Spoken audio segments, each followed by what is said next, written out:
నారాయణం నమస్కృత్య నరం చైవ నరోత్తమం దేవీం సరస్వతీం వ్యాసం తతో జయముదీరయేత్. హరి ఓం. పరమేశ్వర స్వరూపమైన సభకి నమస్కారం. రోజు ప్రసంగాన్ని పూర్తి చేసేటటువంటి సమయానికి పరీక్షిన్ మహారాజు గారు అత్యంత ధర్మబద్ధంగా పూర్వం పాండవులు ఎలా పరిపాలన చేశారో వారి పరిపాలనని తలంపుకలకు తీసుకొస్తూ కృష్ణ పరమాత్మ యొక్క పాదారవిందముల యందు ఎడతెగనటువంటి భక్తితో రాజ్యాన్ని సస్యశ్యామలంగా ఉండేటట్టుగా పరిపాలన చేస్తున్నాడు. అలా పరీక్షిత్ పరిపాలిస్తున్నటువంటి కాలంలో ఒక ఆశ్చర్యకరమైన సంఘటన జరిగింది. మీకు నిన్నటి రోజున నేను ఒక విషయాన్ని విజ్ఞాపన చేశాను. ఇందుచేత కృష్ణ నిర్యాణము ప్రారంభమైపోయింది ప్రథమ స్కంధంలో అంటే శుకుడు భాగవతం చెప్పడానికి వచ్చి కూర్చోవాలి. అది ఒక చారిత్రాత్మకమైన సంఘటన. ఎందుకంటే శుకుడు వచ్చి కూర్చోడు. ఎందుకు కూర్చోడు అంటే అసలు శుకుడికి అలా కూర్చోవలసిన అవసరం లేదు. నిరంతరము బ్రహ్మమునందు రమిస్తూ ఉంటాడు. అటువంటి వాడు మీకు నేను మొదటి రోజున అనుకుంటా విజ్ఞాపన చేశాను. ఒక ఆవు పాలు పితకడానికి ఎంత సమయం పడుతుందో అంతకన్నా ఆయన ఏ ప్రాంతమునందు నిలబడడు. అటువంటి వాడు వచ్చి కూర్చోవాలి. అలా కూర్చోవాలంటే అదొక గొప్ప సందర్భం. ఆ సందర్భం ప్రారంభమైతే అసలు భాగవతం ప్రారంభం కావాలి. ఇంకక్కడి నుంచి మళ్ళీ అవతారములను వరుసగా తీసుకురావాలి. అది తీసుకురావాలంటే కృష్ణ నిర్యాణాది ఘట్టములు పూర్తవ్వాలి. అందుకని చెప్పి కృష్ణ నిర్యాణం ముందు వస్తుంది ప్రథమ స్కందంలో అని మీకు నేను మనవి చేశాను. కృష్ణ నిర్యాణం జరిగింది అంటే దాని అర్థం ఏమిటంటే కలియుగం ప్రారంభమైంది. కలిపురుషుడు ప్రవేశించాడు. కలిపురుషుడు ప్రవేశించిన దగ్గర నుంచి ఒక రకంగా ఆలోచిస్తే కలిపురుష ప్రవేశము చేత వచ్చేటటువంటి ప్రయోజనం ఒకటి ఉంది. ఆ మాట నేనంటే కొంచెం ఆశ్చర్యకరంగా అదేమిటండి మీరు అలా మాట్లాడారు అని మీకు అనిపించవచ్చు. కానీ ఒక యథార్థం నేను మీకు మనవి చేస్తున్నాను. కలియుగంలో ఉండేటటువంటి మొట్టమొదటి గొప్పతనం ఏమిటంటే నామాన్ని పట్టుకుంటే చాలు, చాలా తేలికే. జాగ్రత్తగా నామాన్ని పట్టుకుని ఉండగలిగితే, ఈశ్వర కథని పట్టుకుని ఉండగలిగితే తరిస్తాడు. రెండవది, కలియుగంలో పుణ్యకార్యము చేశాడా లేదా చూడరు. పుణ్యకార్యమును తలపెట్టగలిగితే చాలు. కనీసం మనస్సులో 10 మాటలు ఏమండి నేను కాశీ వెళ్ళాలనుకుంటున్నాను, నేను తిరుమల వెళ్ళాలనుకుంటున్నాను, ఆ శ్రీశైలం వెళ్ళాలని ఉంటుంది, ఆ శ్రీశైలంలో సుప్రభాతం ఎలా జరుగుతుందండి, ఒక ఆవును తీసుకొస్తారట కదా, గోపూజ జరుగుతుందట కదా, అక్కడే కుండంలోకి నీరు వస్తుందట కదా, ఇవన్నీ ఎలా జరుగుతాయండి, జంబుకేశ్వరంలో అమ్మవారికి మధ్యాహ్నం నైవేద్యానికి అర్చకులు చీర కట్టుకుంటారట కదా, అంతటి శక్తి స్వరూపిణిట కదా అమ్మవారు, అర్చకులు కూడా అమ్మవారి ముందు పురుష రూపంలో నిలబడరట, నిజమేనా, అక్కడికి వెళ్ళాలని ఉందండి అని అన్నాడు అనుకోండి, ఆర్తితో ఆ మాట అంటే వెళ్ళిన ఫలితం వేసేస్తారు. అది విచిత్రం. అంటే ఏదో కోటేశ్వరరావు అలా అన్నారు కదా అని ఉట్టిన జంబుకేశ్వరం వెళ్దాం అనుకుంటున్నానండి, తిరుపతి వెళ్దాం అనుకుంటున్నానండి అంటే కాదు. నిజంగా ఇక్కడి నుంచి ఆర్తితో రావాలి. ఆ మాట వస్తే వేస్తారు. పాపకార్యం పూర్తయితే ఫలితం వేస్తారు. పాపకార్యం పూర్తి చెయ్యాలి, పుణ్యకార్యాన్ని పూనికతో తలుచుకోవాలి. ఇది కొంత అడ్వాంటేజా కాదా చెప్పండి నాకు. అయితే మీరు అలా నిలబడగలిగితే అది మీకు కొంత ప్రయోజనాన్ని చేకూర్చగలదు. కానీ అదే సమయంలో కలి అనబడేటటువంటిది ఒక విషపు పురుగు, చాలా ప్రమాదకరమైనటువంటి స్థితి. ఎందుచేతనంటే ఎప్పుడు దేహ సంబంధమైనటువంటి సుఖాల వైపుకే లాగేస్తాడు తప్ప అసలు ఈశ్వరుడి వైపుకి తల తిప్పనివ్వడు, ఉక్కిరి బిక్కిరి చేసేస్తాడు. అటువంటి యుగం ప్రారంభమవుతోంది. అందుకని ఈశ్వరుడు ఆ సమయంలో నిలబడి ఉంటే కృష్ణ పరమాత్మ ఈ కలిపురుష ప్రవేశం జరగదు. అందుకని ఈశ్వరుడు కూడా ఆ యుగం జరగడానికి కావలసిన అవకాశం ఆయన ఇచ్చేశాడు. అందుకని అవతారం సాధించేశాడు. పరీక్షిన్ మహారాజు గారు దిగ్విజయ యాత్ర చేస్తున్నాడు. దిగ్విజయ యాత్ర చేస్తుండగా ఒక చోట ఒక ఆశ్చర్యకరమైనటువంటి సంఘటన చూశాడు. దీన్ని మీరు కొంచెం జాగ్రత్తగా గమనించాలి. కేవలం మీరు ఒక పురాణ కథగా దాన్ని విన్నారనుకోండి, దానివల్ల ఎంత ప్రయోజనం వస్తుంది అంటే నేను చెప్పలేను. కానీ భాగవతంగా మీకు అర్థం కావాలంటే ఇది చాలా కీలకమైనటువంటి ఘట్టం. ఒక మహాపురుష ప్రవేశం జరిగే ముందు దాని వెనకాతల ఒక కీలకమైన సందర్భం ఉంటుంది. మీరు ఒక బంగారం ముద్ద పట్టుకెళ్ళి అయ్యా నాకు ఒక ఉంగరం చెయ్యండి అని చెప్తే మీరు జ్ఞాపకం పెట్టుకోండి, మీరు ఇచ్చిన బంగారం ముద్ద మీరు కోరుకున్న బంగారు ఉంగరంగా బయటికి వచ్చే ముందు అగ్ని జ్వాలల యందు ఆ బంగారము తప్తమవుతుంది, సుత్తి దెబ్బలు తింటుంది. ఇన్ని పడితే అప్పుడు మీరు కోరుకున్న బంగారం ఉంగరం చిన్న పెట్టిలో పెట్టి మీ చేతికి ఇస్తారు. ఉంగరముగా మారే ముందు, ఉంగరముగా వచ్చే ముందు వెనక ఒక గొప్ప విషమమైనటువంటి ఒక స్థితి నడుస్తుంది. ఇప్పుడు శుకుడు వచ్చి కూర్చోవలసినటువంటి సందర్భం వస్తోంది. రావాలంటే దాని వెనకాతల ఏదో ఒక మహత్తరమైన సంఘటన జరుగుతోంది. మీరు ఆ కోణంలో దాన్ని పరిశీలన చెయ్యలేదు అనుకోండి, భాగవతాన్ని వ్యాసుడు అలా ప్రారంభం చేసినటువంటి రహస్యం మీకు అందదు. అది అందిందనుకోండి, అందుకే భాగవతం విన్నంత మాత్రం చేత జీవితం మారిపోతుందంతే. అభయం ఇచ్చేశారు. భాగవతం విన్నాడు, కొన్ని కోట్ల కోట్ల జన్మల తర్వాత వాడు వింటున్నాడు భాగవతం అని చెప్పేశారు. ఇప్పుడు మీరు ఆ కోణంలో మనస్సుని సంసిద్ధం చేసుకుని వినండి. పరీక్షిన్ మహారాజు చూస్తున్నాడు. పరీక్షిన్ మహారాజు చూడడం కాదు, మీరు చూడాలి. ఇప్పుడు అలా ఎలా చూస్తారన్నది చివరికి సమన్వయం చేస్తాను. పరీక్షిన్ మహారాజు దిగ్విజయ యాత్రలో తిరుగుతూ తిరుగుతూ ఒక ప్రదేశమునకు వచ్చారు. వచ్చేసరికి అక్కడ ఒక ఆవు నిలబడి ఉంది, ఒక ఎద్దు నిలబడి ఉంది.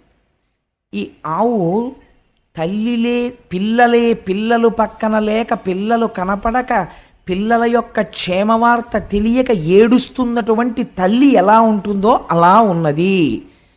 ఈ ఉపమానం నేను మీకు చెప్పాను అనుకోండి, వాచికంగా చెప్పినప్పుడు చాలా తేలిగ్గా ఉంటుంది. ఏముందండి అది పెద్ద అని మీరు దాన్ని చాలా తేలిగ్గా తీసేస్తారు.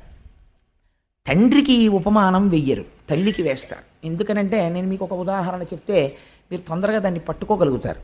నేను ఒకప్పుడు సామర్లకోటలో ఉద్యోగం చేస్తుండేవాడిని. అప్పుడు నేను సామర్లకోటలో ఒకరోజు సాయంకాలం బస్ స్టాండ్లో నిలబడి ఉన్నాను, కాకినాడ వచ్చే బస్సు ఎక్కడానికి.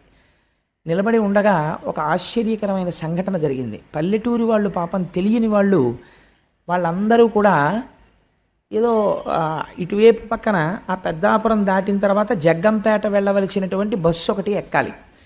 ఈ చిన్న చిన్న పిల్లల్ని పట్టుకుని, ఇద్దరు మగపిల్లల్ని ఈ పల్లెటూరి ఆడవాళ్ళందరూ ఎక్కడంలో ఒక తల్లి కూడా ఒక బస్సు ఎక్కేసింది.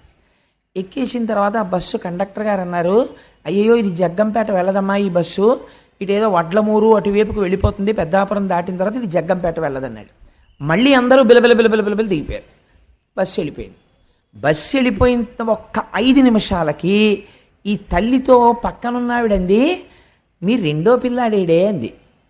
అనగానే అంతేనండి, అప్పటి వరకు చాలా ప్రశాంతంగా ఉంది పరిస్థితి. నీ రెండో పిల్లాడేడి అంది. అంతే, మారిపోయింది పరిస్థితి.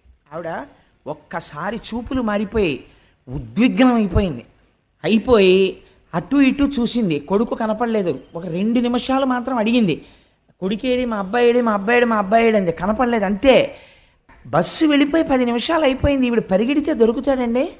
మీరు చెప్తే నమ్ముతారా? ఆవిడికి ఒంటి మీద బట్ట ఉందో లేదో కూడా ఆవిడ చూసుకోలేదు. గుండెలు బాధేసుకుంటూ ఆ పిల్లాడి కోసం ఏడుస్తూ బస్ స్టాండ్లోంచి బయటికి పరిగెత్తి పారిపోతుంటే చుట్టుపక్కల ఉన్న వాళ్ళందరూ పట్టుకుంటే ఆగదే. నువ్వు ఎక్కడికి పరిగెడతావే, బస్సు వెళ్ళిపోయి 10 నిమిషాలు అయిపోయిందంటే పాపం ఎవరో ఒక మహోపకారులు ఉంటారు, వాళ్ళు చూసి అయ్యయ్యో బెంగ పెట్టుకోకండి అమ్మా, మేము తీసుకొస్తాం పిల్లాడిని, ఆ పిల్లాడిని గుర్తుపట్టగలిగిన వాళ్ళని మా బండి మీద ఎక్కమనండి అని చెప్పి 5 నిమిషాల్లో రివ్వును వెళ్ళిపోయి ఆ బస్సు ఆగిన చోటుకి వెళ్ళిపోయి ఆ పిల్లాడిని మళ్ళీ వెతికి పట్టుకుని ఎక్కించుకుని మళ్ళీ తీసుకొచ్చేసారు. తీసుకొచ్చేగానే తల్లి సహజస్థితికి వచ్చేస్తే ఏమే తీసుకొస్తారు కదా, అదేంటి ఆ గుండెలు బాధేసుకోవడం ఏమిటి, ఆ నేల మీద పడిపోవడం ఏమిటి, ఆ ఈ తలంతా దెబ్బలు, ఇదంతా నెత్తురు, ఆ కొట్టేసుకుంది, ఆ గుండెలంతా నిప్పి. అప్పుడు తెలుస్తోంది ఆవిడికి బాధ. ఆ కొడుకు కనపడే వరకు అసలు ఆవిడికి అలా దెబ్బలు తగిలాయని, నెత్తురు కారిపోతోందని, భూమికేసి కొట్టేసుకుంటున్నానని తెలియదు. తల్లి ప్రేమ అంటే అలా ఉంటుందండి. అమ్మ అన్న మాట అంత గొప్పది. అందుకే ఇవాళ పేపర్లో చూశాను, నేను చదవడం ఇవాళ టైమే కుదరలేదు. వేటూరి సుందరరామూర్తి గారు ఏడిచాడు మహానుభావుడు, తెలుగు భాషలో అమ్మని దూరం చెయ్యకండి అన్నాడు. అమ్మ అన్న మాటకి అంత గౌరవం ఉంది, అమ్మ అన్న మాట వెనక అంత ప్రేమ ఉంది. మాతృత్వంలో ఉన్నటువంటి ప్రేమ అంతటినీ తీసుకొచ్చి మీరు ఒక ముద్దగా పెడితే, ఆ ముద్దని మీరు చూడాలి అనుకుంటే ఆ ముద్దయే భూమి అమ్మ. అందుకే భూమి గురించి ఎక్కడైనా చెప్పవలసి వస్తే పొంగిపోతారు ఋషులు. వాల్మీకి మహర్షి అయితే చితిక్షమా పుష్కర సన్నిభాక్షి అంటారు. అమ్మకుండే గొప్ప లక్షణం ఏమిటో తెలుసా అండి? ఓర్పు. ఎక్కడి నుంచి వస్తుందో తెలియదు. ఆ పిల్ల చివల్ రస్ అంటారు పెళ్లి చూపులకు ముందు. అమ్మో ఫలానా వాళ్ళ అమ్మాయిని చేసుకుంటారండి, అమ్మో ఆ అమ్మాయి ముక్కోపెండి బాబు, అన్నింటికీ కోప్పడుతుందంటారు. ఎక్కడికి పోతుందో తెలియదు ఆ కోపం అంతాను. ఒక్క 2 పిల్లలు పుట్టేటప్పటికీ ఎంత అల్లరి చేయనివ్వండి, ఎంత ఓర్పు. ఓ 4 ఏళ్ళు పోయిన తర్వాత ఆ పిల్ల ఇంటికి వెడితే ఇటు ఆ అమ్మాయికే ఇంత ఓర్పు వచ్చేసింది, అంత ముక్కోపం ఉండేదనిపిస్తుంది. అమ్మకి ఓర్చగలిగినటువంటి గుణం ఉంటుంది. ఇవాళ భూమి దాన్ని కోల్పోయినది కలియుగ ప్రారంభంలో. అందుకని బిడ్డ కనపడని ఆవు ఏడ్చినట్టు ఏడుస్తోంది ఆవిడ. ఇది కలియుగానికి ప్రారంభం. అమ్మ ఏడుపుతో కలియుగం ప్రారంభమైంది. దీన్ని మీరు గుర్తుపట్టాలి. గుర్తుపడితే భాగవతం ఏమిటో మీకు అందుతుంది. ఏడుస్తుంటే పక్కన వచ్చి ఒక ఎద్దు నిలబడి ఉన్నది. ఇప్పుడు ఆ ఎద్దు ఒక కాలుతోనే ఉంది, 4 కాళ్ళు లేవు ఎద్దుకి, ఒక్కటే కాలు. అసలు మీరు ఒక విషయం ఆలోచించండి, ఒక కాలు మీద ఎద్దు నిలబడగలదా? ముందు 2 కాళ్ళు ఉండి వెనక 2 కాళ్ళు లేకపోతేనే ఆ ఎద్దుకి నడక లేదు. అటువంటిది 3 కాళ్ళు లేకుండా మీరు ఎద్దుకి ఎటువైపు కాలు ఒక్కటి ఉంచినా సరే అసలు ఆ ఎద్దు నిలబడి ఉండడాన్ని మీరు చూడగలరా? మీరు చూడలేరు. ఒక కాలుతో ఉన్న ఎద్దు భూమి మీదే డేకుతూ ఉంటుందంతే, నిలబడినట్టు కనపడుతుందంతే. ఇలా నిలబడినట్టు ఉన్నటువంటి ఎద్దు తన 3 కాళ్ళు పోయాయని ఏడవట్లేదు, ఆవు ఏడవడానికి ఆశ్చర్యపోయింది. ఇది మీరు గుర్తుపట్టవలసిన రహస్యం. ఆవు ఎందుకు ఏడుస్తోందని గోమాత వంక తిరిగింది. ఎందుకు ఏడుస్తున్నావు మంగళప్రదురాలా అని అడిగింది. మంగళప్రదురాలా అంటే శుభం ఇవ్వడం మాత్రమే తెలుసున్నదానా? యథార్థం అండి. మీరు ఇల్లు కట్టుకోవాలంటే భూమిని గుణపంతో ఆవిడ గుండెల మీద కన్నం పెడతాం. శంకుస్థాపన చేస్తే ఆవిడ ఇల్లు కట్టుకోమంటుంది. మనం అన్నం తినడానికి నాగలి పట్టి అమ్మ గుండెల మీద ఘాట్లు పెడతాం. అమ్మ పంటలు పండి మనకి కడుపు నిండేటట్టుగా అన్నం పెడుతోంది. మీరు ఎంత బాధ పెట్టినా కన్నులంబట నీరు పెట్టుకోవడం ఆవిడికి తెలియదు, మీరు బ్రతకడానికి ఇవ్వడం ఆవిడికి తెలుసు. మీరు ఒక్కటి యథార్థంగా ఆలోచించండి. నేను ఇలా అన్నానని మీరు మరోలా అనుకోవద్దు. సూర్యుడికి నమస్కారం చేసేవాడు ఉంటాడు, శివాలయానికి వెళ్ళేవాడు ఉంటాడు, విష్ణు ఆలయానికి వెళ్ళేవాడు ఉంటాడు, వెంకటేశ్వర స్వామి ఆలయానికి వెళ్ళేవాడు ఉంటాడు, కాశీ వెళ్ళొచ్చి గంగ పూజ చేసేవాడు ఉంటాడు. భూమికి మనస్ఫూర్తిగా నమస్కారం పెట్టి భూమికి పూజ చేసిన వాడిని ఒకటి నాకు చూపించండి. కానీ మనకి సంప్రదాయంలో ఒకటి ఉంది, మీరు ఏదైనా కట్టుకోవాలంటే భూమి పూజ చేస్తారు. భూమి పూజ చేయడమే శంకుస్థాపన. ఎందుకనంటే అమ్మ నీ గుండెల మీద ఘాట్లు ఎడతానమ్మా, నువ్వేం అనుకోకు, నేను ఇల్లు కట్టుకోవాలనుకుంటున్నాను. ఇది మనకి ఎప్పుడున్న అలవాటో తెలుసా అండి? అమ్మ తన రక్తాన్ని పాలగా మార్చిస్తుంది, వాడు అమ్మ స్తన్యాన్ని పళ్ళు రాగానే కొరుకుతాడు. ఆవిడికి ఎంత బాధ కలుగుతుంది. ఆవిడ చటుక్కుని బొగ్గ మీద కొట్టి అంతకన్నా గట్టిగా కొడితే వాడికి నొప్పెడుతుందేమోనని ఒక్క నవ్వు నవ్వేస్తుంది. అమ్మ దగ్గర ఔదార్యం లేకపోతే అసలు బిడ్డడు ఎలా బతుకుతాడండి? భూమిని ప్రతిరోజు మన పట్ల అంత కారుణ్యంతో ఉన్న మూర్తిగా మనస్ఫూర్తిగా ఆవిడికి నమస్కరించేవాడు ఎక్కడున్నాడు? తుదన ఇంతమందితో మనం తిరిగి ఇంత డబ్బు సంపాదించి నావారనుకున్నటువంటి ఒక అజ్ఞానంతో వీళ్ళందరికీ పట్టుకొచ్చి అక్కడ పెడితే శరీరం పడిపోయిన తర్వాత 2 రోజులు ఉంచుకోరు. అంతవరకు ఎందుకండి? సొంత కారున్నవాడు ఎంతమంది ముందుకొచ్చి పార్థివ శరీరాన్ని మా కారులో పడుకోబెట్టండి తీసుకెడతామని గబుక్కుని ముందుకు రారు కదా. అప్పుడు ఏమంటారు? బతికున్నప్పుడంటే ఎక్కించుకుంటారు. నేను అది తప్పు కూడా నేనేం పట్టట్లేదు అందులో. ఒక అమంగళం అంతే. శివము వెళ్ళిపోయిన తర్వాత ఆ తర్వాత ఏమంటారు? ఆ ఊపిరి వెళ్ళిపోయింది అనుకోండి, ట్యాక్సీ మాట్లాడండి అంటారు. శవాల్ ట్యాక్సీలని వేరే ఉంటాయి అవి. అది తీసుకొస్తే వాళ్ళు 2 రేట్లు చెప్తారు. వెనక సీట్లో పడుకోబెడితే 5,000 అవుతుందండి, డిక్కీలో పడుకోబెడితే 1,000 రూపాయలు అవుతుందండి అంటాడు. అప్పుడు మాట్లాడేవాడు ఏమంటాడంటే, ఎవరే ఎందుకురా పాడి చేసిస్తావు అనవసరంగా, ఇంక ప్రాణం పోయిన తర్వాత ఎక్కడ పడుకోబెడితే ఏంటి, డిక్కీలో పడుకోబెట్టే అంటాడు. అంటే వాడు 6 అడుగులు పొడుగున్నాడు, చాలా పొడుగు, ఆ మనిషి పట్టడని ఏం చూడరు. వాయువు వెళ్ళిపోయిన తర్వాత కొరియబారిపోయిన శరీరాన్ని విరిచినట్టు విరిచేసి తోసేసి డిక్కీ వేసేసి తీసుకుపోతారు. ఎక్కడుందండి మనిషికి విలువ? ఆ శివము వెళ్ళిపోయిన తర్వాత అలాంటి శరీరాన్ని ఎవ్వరూ పుచ్చుకోరు. ఏమంటే కాసేపు నా చెప్పులు ఉంచుకోండి అంటే ఉంచుకుంటారు, కాసేపు ఈ శవాన్ని అట్టే పెట్టండి అంటే ఎవడు పుచ్చుకోడు, నీ అసాధ్యం కొలబడుబో అంటారు. అలాంటిది మళ్ళీ పుచ్చుకునేది ఎవరైనా ఉంటే అమ్మ ఒక్కతే పుచ్చుకోవాలి. నిజంగా ఎంత ఔదార్యంతో మనం లేవగానే భూమికి నమస్కరించి భూమి మీద పడి ప్రణిపాతం చేసి అమ్మా నన్ను మన్నించు, నాకు తక్కడం తప్ప మార్గం లేదమ్మా అని లేవాలి. కానీ మనం నమస్కరించకపోయినా ఆవిడ ఏమీ అంటలేదు, అన్నం పెడుతోంది, క్షేమం కోరుతోంది. ఆవిడ మంగళప్రదురాలు కాదని మీరు అనగలరా? ఇది మంగళప్రదురాలైన గోవు ఏడుస్తోందని చెప్తే. ఇప్పుడు ఆ గోవు ఏడుస్తుంటే ఎద్దు అడిగింది, నువ్వు ఎందుకు ఏడుస్తున్నావు, నీకేం బాధ కలిగింది, నువ్వు చాలా సంతోషంగా ఉండేదానివి కదా, ఒకప్పుడు రేఖామయద్ధుధా కలశాతపత్ర వజ్రాంకుశాంబురుహ కల్పక శంఖ చక్రై అని ఆ అమృతపాత్ర, వజ్రము, నాగలి, శంఖము మొదలైనటువంటి గుర్తులు కలిగినటువంటి శ్రీపాదములు కలిగినటువంటి స్వామి నడయాడినటువంటి భూమి కదా, దేనికి ఏడుస్తున్నావు నువ్వు అని అడిగింది. అడిగితే భూమి అంది, దేనికి ఏడుస్తున్నానో తెలుసా, నాకు ఏదో బాధ కలిగిందని నేను ఏడవట్లేదు, నా బాధ ఎప్పుడూ అలాగే ఉంటుంది, కృతయుగమైనా ఇంకోటైనా. మీరు బాగా గుర్తుపెట్టుకోవలసిన లక్షణాన్ని చెప్తోంది భూమి. భూమి బరువు గురించి ఏడవదు. నాకు కొడుకు పుట్టాడనుకోండి, మళ్ళీ ఇంకోటి పుట్టేశాడు రా బాబోయ్ నేను మళ్ళీ వాడిని మొయ్యాలని భూమి ఏమి ఏడవదు. ఒకటి వెళ్ళిపోయాడు అనుకోండి, అమ్మయ్య కొంత బరువు తగ్గింది బాబోయ్ అని భూమి సంతోషించదు. భూమి ఫిజికల్ వెయిట్ అంటే పైన ఉండేటటువంటి సామాన్యమైన బరువు గురించి భూమి ఎన్నడూ ఏడవదు. పిల్లాడు 2 కంచాల అన్నం తిన్నా అమ్మ బాధపడదు, షేరు పాలు తాగినా అమ్మ బెంగ పెట్టుకోదు, తన అన్నం తినడం మానేసి నేను తినేశాను రా అని కొడుక్కి పెట్టేస్తుంది. అమ్మ ఎప్పుడు బాధపడుతుంది, కొడుకు అబద్ధాలాడి తండ్రికి అపఖ్యాతి తీసుకొస్తే అమ్మ బాధపడుతుంది. ఇప్పుడు బాధపడుతోంది గోవు, దేనికి బాధపడుతోంది, బయట ఉన్న బరువు కేడవట్లేదు. ఇది చెప్తున్నారు కలియుగ ప్రారంభంలో ఎందుకు భూమి ఏడుస్తుందో. అలా ఏడవకుండా చూడవలసిన బాధ్యత నీ మీద ఉన్నది. ఎందుకు ఏడుస్తోంది ఆవు, ఇప్పుడు చెప్తోంది కలి ప్రవేశించాడయా అని. నేను ఏడుస్తున్నానంటావేమిటి, నేను ఎందుకు ఏడుస్తున్నానో కారణం ఏమిటో తెలుసా, నీకు 3 కాళ్ళు లేకపోవడం. నీ 3 కాళ్ళ లేని తనాన్ని చూసి నేను ఏడుస్తున్నానంది. ఇదేమిటి ఈ గమ్మత్తైన మాట ఏమిటి, ఆయనకి 3 కాళ్ళు లేకపోతే ఈవిడ ఏడవడం ఎందుకు అంటే, ఆవిడంది ఈ లోకంబున పూర్వము 4 పాదముల చేత నీవు నడతువు, నేడా శ్రీలలనేశుడు లేమిని కాలముచే నీకు ఒంటి కాలయ్య కదే. కాలముచే ఎంత గొప్ప మాట వేసేసిందో చూడండి. కలి బలవంతంగా వచ్చాడా, రాలేదు, ఈశ్వరుడు అనుగ్రహించాడు. కలియుగం అంతే, వాడు రావాలి, దారి ఇచ్చాడు. ఇవ్వడమే కాలం దారి ఇచ్చింది. కాలము ఈశ్వర రూపం, దారి ఇచ్చింది, వచ్చాడు. ఆయన వచ్చాడు, వస్తే నీకెందుకు బాధ అంటే, కాలముచే నీకు ఒంటి కాలయ్య కదే. ఆ కలి లోపలికి ఇంకా అడుగు పెట్టి ఉంచుకోలేదు, పాదాలు మారిపోయింది పరిస్థితి.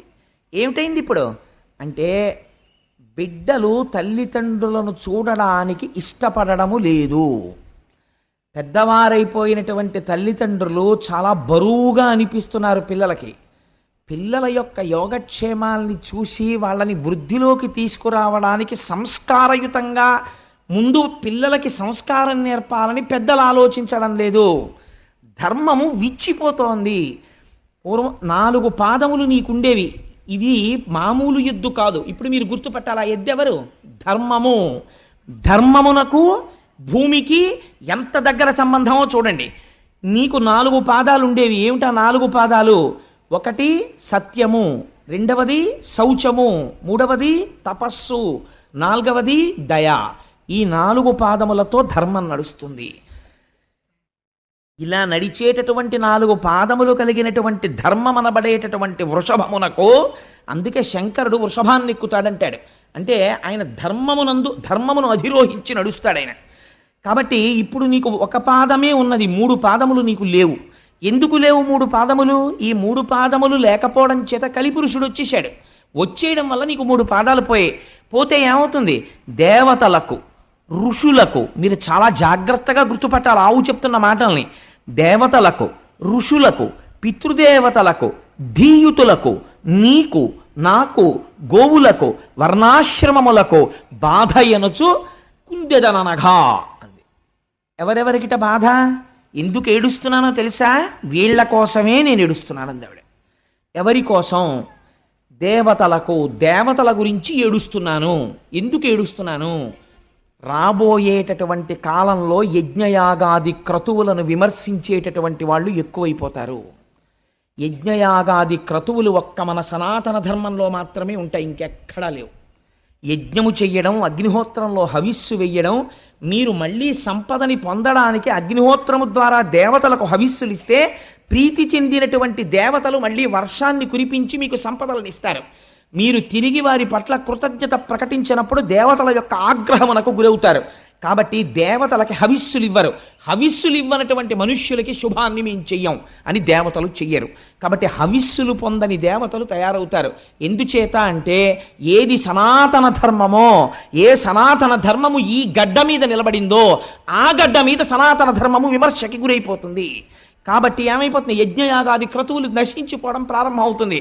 అందుకని దేవతలకు, ఋషులకు, ఎవరు వేదం కష్టపడి చదువుకుని స్వరం తెలుసుకుని చాలా కష్టపడి ఆ స్వరంతో వేదం చెప్తాడో అసలు ఆ వేదాన్ని ఆదరించాలనేటటువంటి బుద్ధి నశించిపోతుంది లోకంలో.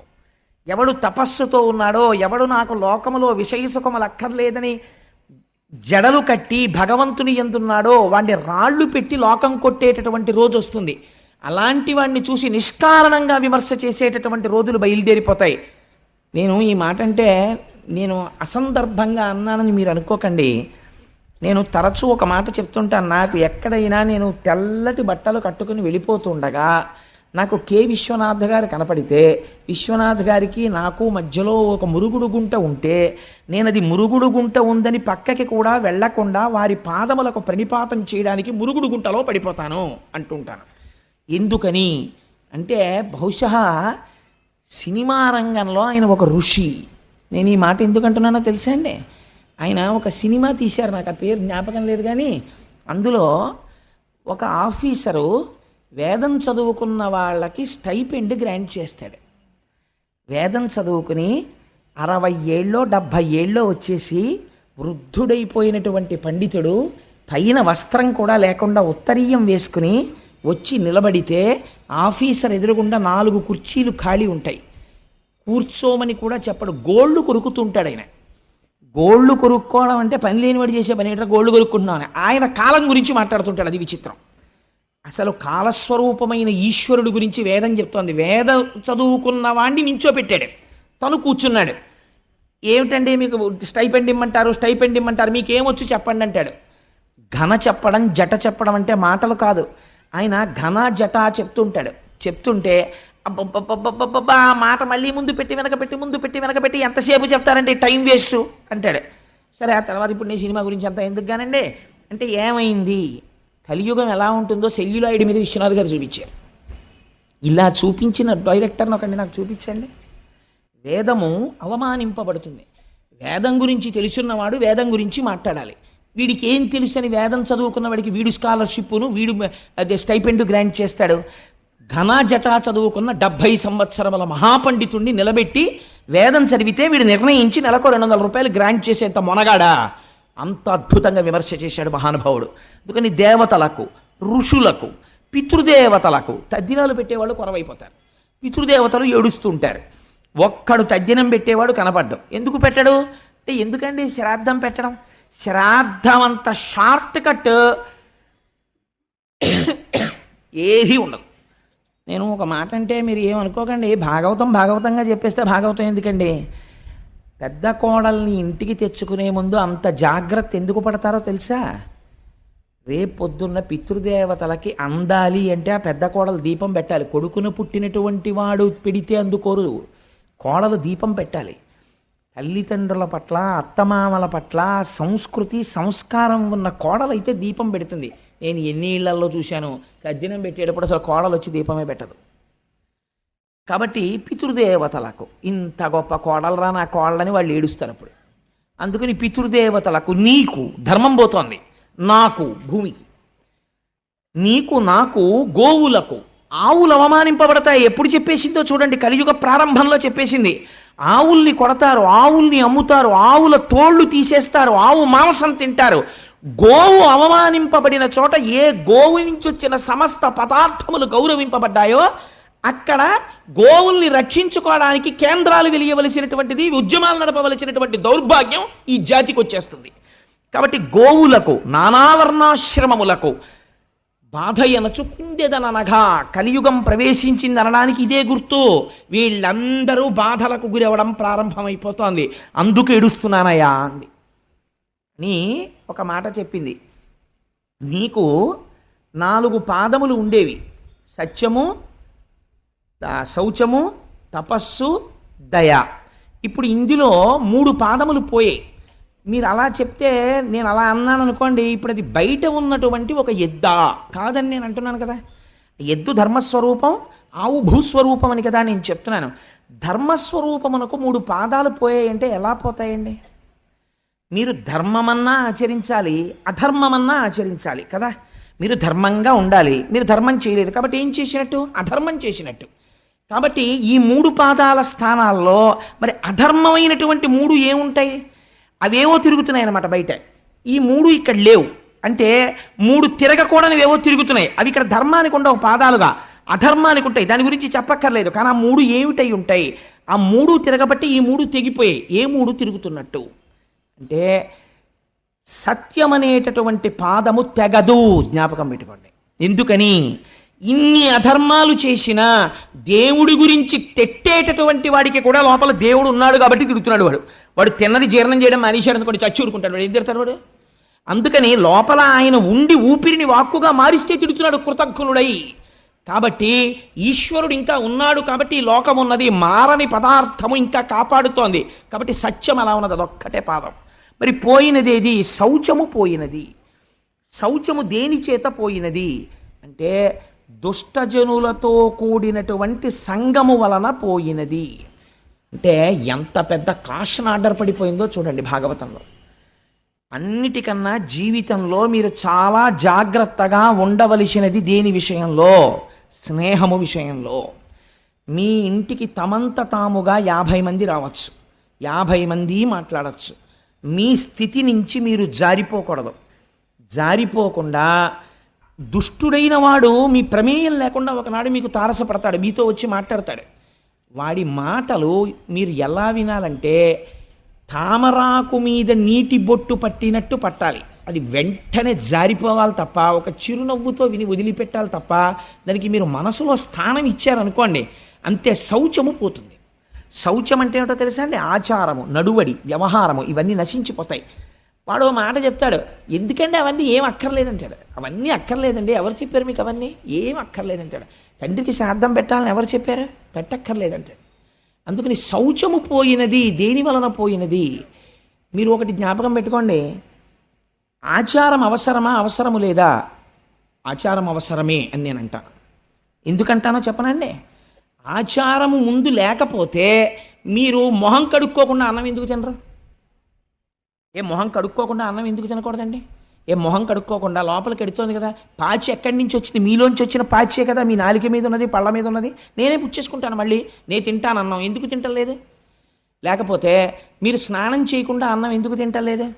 లేకపోతే నేను చొక్కా కింద ప్యాంటు పైన వేసుకుంటాను, ఎందుకు వేసుకోరు? అంటే ఒక ఆచారం ఉన్నది ప్రపంచంలో. ముందు ఒక మంచి జరగడానికి దానికి కావలసినటువంటి ఉపకరణములు ఆచారము చేత సిద్ధిస్తాయి. మీరు తిన్నటువంటి పదార్థమునందు శౌచం ఉండొచ్చు. భార్య ఎంతో కష్టపడి మంచి పదార్థం వండింది, మీరు రోజు మొహం కడుక్కోకుండా అన్నం తింటే ఏమవుతుంది? బ్యాక్టీరియా అంతా మళ్ళీ కడుపులోకి వెళ్ళి లేనిపోని జబ్బు వస్తుంది. మొహం కడుక్కోవడం అనేది ఆచారం అయితే, మొహం కడుక్కున్న తర్వాత అన్నం తినడం అనేటటువంటిది తదనంతరం ఈశ్వరుని యొక్క అనుగ్రహం పొందడానికి మీరు చేసేటటువంటి కర్మ యొక్క సాఫల్యతని పొందడానికి కావలసిన రీతిలో సంసిద్ధం అవడం. ఆ స్థాయిలో ఆచారం అవసరమా కాదా? అవసరమే. ఏ స్థాయిలో అవసరం లేదు? రమణ మహర్షికి అవసరం లేదు. రమణ మహర్షి గోచి పెట్టుకుని 30 రోజులు స్నానం చేయకుండా తిరుగుతారు. మీరు ఆయన్ని సామాన్యుణ్ణి పోలుస్తారా? జ్ఞాని ఎక్స్ట్రీమ్. జ్ఞానితో సామాన్యుణ్ణి పోల్చడం కుదరదు. ఆయన బ్రహ్మమునందు రమిస్తున్నాడు, నువ్వు రమించి మానే. అప్పుడు నీకు అసలు ఒంటి మీద బట్టలేదన్న విషయం స్పృహలో లేదు. అప్పుడు ఈ ఆచారం గురించి మాట్లాడలేవు. ఇప్పుడు నువ్వు ఆచారం గురించి ఎలా మాట్లాడతావు? కుదరదు. అది కుదిరేటటువంటి విషయం కాదు. నీకు ఈ స్థాయిలో ఆచారం అవసరమే. రమణులు నిర్ధారించారు. రమణులు సంధ్యావందనం చేయలేదని రమణుల ఆశ్రమంలో ఉన్నటువంటి రమణుల యొక్క మేనల్లుడు ఒక ఆయన సంధ్యావందనం చేయడం మానేశాడు. మా మామగారే చేరి నేను ఎందుకు చేయాలన్నాడు. అంటే ఆశ్రమంలో ఉన్న వాళ్ళు రమణ మహర్షికి చెప్పారు, నా స్థాయి వాడికి ఇంకా పొందలేదు. పొందిన నాడు తనంత తాను సంధ్యావందనం చెయ్యవలసిన అవసరం లేకుండా జ్ఞానిగా నిలబడ్డం వాడికి తెలుస్తుంది. అప్పటి వరకు వాడు సంధ్యావందనం చెయ్యాలి. ఎవరో 100వ మెట్టు మీద నించున్నాడు, ఆయన ఎలా ఎక్కాడో తెలుసుకోకుండా మీరు 1వ మెట్టు నుంచి ఎక్కను 100వ మెట్టు మీదకి ఎగురుతానంటే నడుము విరిగిపోతుంది. కాబట్టి అలా ఎక్కకూడదు. మీరు 1వ మెట్టు, 2వ మెట్టు, 3వ మెట్టు ఎక్కాలి. అందుకని శౌచము పోయినది. దేని వలన పోయినది? దుష్ట సంగము వలన శౌచము పోయినది. మొదటి పాదము తెగిపోయింది అక్కడతో. మరి రెండవ పాదము పోయినది. శౌచం అంటే ఒకటి గుర్తుపెట్టుకోండి, శౌచం అంటే నిరంతర బాహ్యాడంబరము కాదు. ఎప్పుడు ఇక్కడ ఆడంబరం శౌచంలోకి రాదు. బాహ్యాంతర శుచి అని రెండు మాటలు వాడతాం మనం. నీళ్లు తీసి చల్లుకుని అపవిత్ర పవిత్రో వా సర్వావస్థ అంగతోపివా యస్మరేత్ పుండరీకాక్షం సబాహ్యాభ్యంతర శుచి అంటాం. బాహ్య స్నానము శరీరమునకు శౌచం ఇస్తుంది. అంతమునందు అంత లోపల శౌచము మీకు కేవలము బయట స్నానం చేసి మడిబట్ట కట్టుకుంటే రాదు. ఆ అంతఃశౌచం ఎలా వస్తుంది? మీరు తెల్లవారుజామునే లేచి సంధ్యావందనం చేస్తూ నిన్న రాత్రి మీరు అనుభవించినటువంటి భోగం గురించి ఆలోచించేస్తే మీకు అంతఃశౌచం ఎక్కడుంది? సంధ్యావందనం చేసేటప్పుడు మీరు వెంటనే దాన్ని విడిచిపెట్టి ఆచమనం చేయగానే పవిత్రులై మనస్సుని ఈశ్వరుడి దగ్గర పెట్టి సంసిద్ధులు కావాలి. అప్పుడు అది అంతఃశౌచం. బాహ్య శౌచాన్ని బయటవాడు కనిపెడతాడు, అంతఃశౌచాన్ని ఎవడు కనిపెడతాడు? మీకు మీరే సాక్ష్యంతే. అంతఃశౌచము బాహ్య శౌచము రెండూ ప్రధానమే. అంతఃశౌచం ఏర్పడడానికి బాహ్య శౌచం మరీ అవసరమైపోతుంది ఒక స్థాయిలో. ఆ తర్వాత మెట్లెక్కి ఒక స్థితికి చేరిపోయిన తర్వాత అది ఎంతవరకు అవసరం అన్నదాన్ని నిర్ధారించడం చాలా కష్టం అవుతుంది. అందుచేత ఇప్పుడు శౌచము దేని వలన పోయినది? దుష్ట సంగము వలన పోయినది. రెండవ పాదమైనటువంటి ఒకటి సత్యము, ఒకటి శౌచము, మూడవది దయ. దయ పోయినది. దయ దేని వలన పోయినది? దయ పోవడానికి ప్రధానమైనటువంటి కారణం ఏది అంటే అహంకారము వలన దయ నశించిపోతుంది. ఎప్పుడు అహంకారం వస్తుంది చెప్పండి? ఒక ఫాల్స్ ఈగో ఒకటి డెవలప్ చేసుకుంటాడు. నా అంత వాణ్ణి, అందుకే నిన్ను పొగిడేవాణ్ణి ఎక్కువగా నీ దరికి చేర్చకు అని చెప్తారు. పర్సనాలిటీ అసెసినేషన్ అని మీకు తెలియకుండా మీరు నిర్మించుకున్నటువంటి మీ శీలము నశించిపోతుంది. దేనివల్ల? మీ పక్కన కూర్చున్నవాడు నిరంతరం మిమ్మల్ని పొగడ్డం మొదలుపెట్టాడు అనుకోండి, నా అంతవాణ్ణి నేనన్న అహంకారం వచ్చేస్తుంది. ఈ అహంకారం ఏ స్థాయికి వెళ్ళిపోతుందంటే, ఏమిటంటే నా అంతటి వాణ్ణి నేను వస్తుంటే ఏమిటా అలా ప్రవర్తించడం, ఏమిటా అడ్డు లేకపోవడం, ఏమిటి అది అడ్డు రావడం ఏంటి, నాకు ఇది అడ్డు రావడం ఏంటి, ఈ భావన వచ్చేస్తుంది. వచ్చేస్తే ఏమవుతుందంటే భూత దయ నశించిపోతుంది, దయ పోతుంది. కాబట్టి దయ పోవడానికి ఏది కారణమైనది? అహంకారము కారణమైనది. కాబట్టి ఇప్పుడు దయ లేదు, దాని ప్లేస్లో మీకు ఏం కనపడుతుంటుంది? అహంకారం కనపడుతూ ఉంటుంది. కాబట్టి కలిపురుషుడున్నాడు, మీకు ఏం కనపడుతుంటుంది? అహంకారం కనపడుతూ ఉంటుంది. మీకు నేను ఒక ఉదాహరణ చెప్తాను. మొన్నటి రోజున నేను రైతు బజార్లో కూరలు కొనుక్కుని ఇంటికి వెళ్ళిపోతున్నాను. అటువైపు సందులోంచి ఓ పిల్లవాడు ఓ 80 కిలోమీటర్ల వేగంతో హీరో హోండా మీద రైంగిమని టర్నింగ్ తిరిగాడు. తిరిగి వాడు నా స్కూటర్ చూసి, నేను ఆ సందులోకి తిరుగుతున్నాను, స్కూటర్ చూసి నేను ముసలాన్ని అయిపోతున్నాను, నా బండి అంతకన్నా ముసలిది, 17 ఏళ్ళు అయిందేమో అనుకొని. నేను పాపం ఇంత అలా సేవిస్తోంది ఎప్పటి నుంచో, దాన్ని ఎందుకు మార్చాలని నేను మార్చలేదు. అది అతను బ్రేక్ కొడితే ఇటువైపు ఉన్నవాడు అటువైపుకి తిరిగాడు. అంటే అలా తిరిగింది బండి. తిరిగితే నేనన్నా, ఏమయ్యా అంత స్పీడ్ వస్తున్నావే, ఒకవేళ నువ్వు నన్ను గుద్దీసావు అనుకో, నా కాలో చెయ్యో విరిగిపోతే ఓ నెల్లాళ్ళు మెడికల్ లీవ్ పెడతాను, పర్వాలేదు. కాలో చెయ్యో విరిగిపోయిందని తెలియగానే ఉదారులై మా ఆఫీసర్లు గ్రాంట్ చేస్తారు, సత్యమే కాబట్టి. కానీ నీకు విరిగిపోయిందనుకో, ఇప్పుడు నడుస్తున్న టైము ఫిబ్రవరి కదా, మార్చి ఏప్రిల్లో పరీక్షలు ఉంటాయి. నువ్వు ఎంత విలువైన విద్యా సంవత్సరాన్ని జీవితాన్ని పోగొట్టుకుంటావో. After all 80 kilometres speed thrill కోసం నీకు ఎందుకే ఇంత స్పీడు అన్నాను. అతను అన్నాడు, పోవాయ చెప్పొచ్చా ఎలవాయ నువ్వు అన్నాడు. అంటే నేను చాలా సంతోషించాను. మీరు దాని గురించి పెద్ద సీరియస్గా ఆలోచించక్కర్లేదు. అంటే నేను ఎందుకు చెప్తానంటే, అప్పుడు నేను అనుకున్నాను, ఓహో భాగవతం చెప్దాం అనుకుంటున్నాను కదా ఫిబ్రవరి 2వ తారీఖు నుంచి, ఈశ్వరుడు కలిదర్శనం చేయించాడు నాకు అనుకున్నాను. అంటే వాడికి ఒక పెద్ద అహంకారం అనమాట. నా అంత వాణ్ణి నేనేం తగిలిన బండికి 80 కిలోమీటర్స్ స్పీడ్లో బ్రేక్ వేసి బండి ఇలా తిరిగింది. అది ఎంత సంతోషం వాళ్ళకి ఇలా తిరిగిపోతుంటే. అలా అనుకుంటున్నాడు. అది చూడండి ఇప్పుడు ఏమైపోయింది. అది నిజంగా దయ కలిగిన వాడు అనుకోండి, అయ్యో మాస్టర్ మీరు అంత మాట అన్నారు, మీకు కూడా చూస్తుంటే 20 ఏళ్ల కుర్రాళ్ళ లేరు, పాపం మీకు కాలో చెయ్యో విరిగిపోతే మీకు ఇబ్బందే కదండి, అంత మాట అన్నారు నా వృద్ధిని కోరి, చాలా సంతోషం అండి అన్నాడు అనుకోండి. అతనికి దయ ఉందని నా పట్ల. అంటే ఇప్పుడు అతని విషయంలో తెగిపోయిన ఎద్దే ఉంది అతనిలో. అంటే ఇప్పుడు ధర్మము యొక్క ప్లేస్ని ఎవరు రీప్లేస్ చేస్తున్నారు? అధర్మము రీప్లేస్ చేస్తారు. కలిపురుషుడు వచ్చాడు. మామూలుగా మీరు దయ పోయినది, శౌచము పోయినది అన్నారనుకోండి, మీకు కలిపురుష దర్శనం ఎక్కడవుతుంటుంది? ఇప్పుడు మీరు పెద్ద సినిమా మీకు కనపడుతుంది ప్రపంచంలో. ఇప్పుడు మీరు రోడ్డు మీద వెళ్ళిపోతున్నారనుకోండి, మోటార్ సైకిల్ మీద వెళ్ళిపోతూ సెల్ ఫోన్ మాట్లాడుతున్నవాడు లోకమునందు దయలేనివాడు, వాడు ఎవరినైనా గుద్దేస్తాడు. కొంతమంది మోటార్ సైకిల్ మీద వెళ్ళిపోతూ ఈశ్వరుడు 2 చేతులు ఇస్తే వదిలేస్తారు, వాడికి ప్రమాదం మనకి ప్రమాదం. కాబట్టి ఇవన్నీ ఏమిటంటే కలిపురుష లక్షణాలే. కాబట్టి మీరు ఓహో ఇదంతా కలిపురుష లక్షణం ఇంత ప్రబలంగా ఉందన్నమాట అని మీరు వెంటనే కృష్ణపాదాలని స్మరించుకుంటూ ఉండాలి. కాబట్టి ఇప్పుడు ఏమైపోయినది? దయ అహంకారం వలన పోయినది. మూడవది ఇది తపస్సు. తపస్సు దేని వలన పోయినది? సమ్మోహము వలన పోయినది.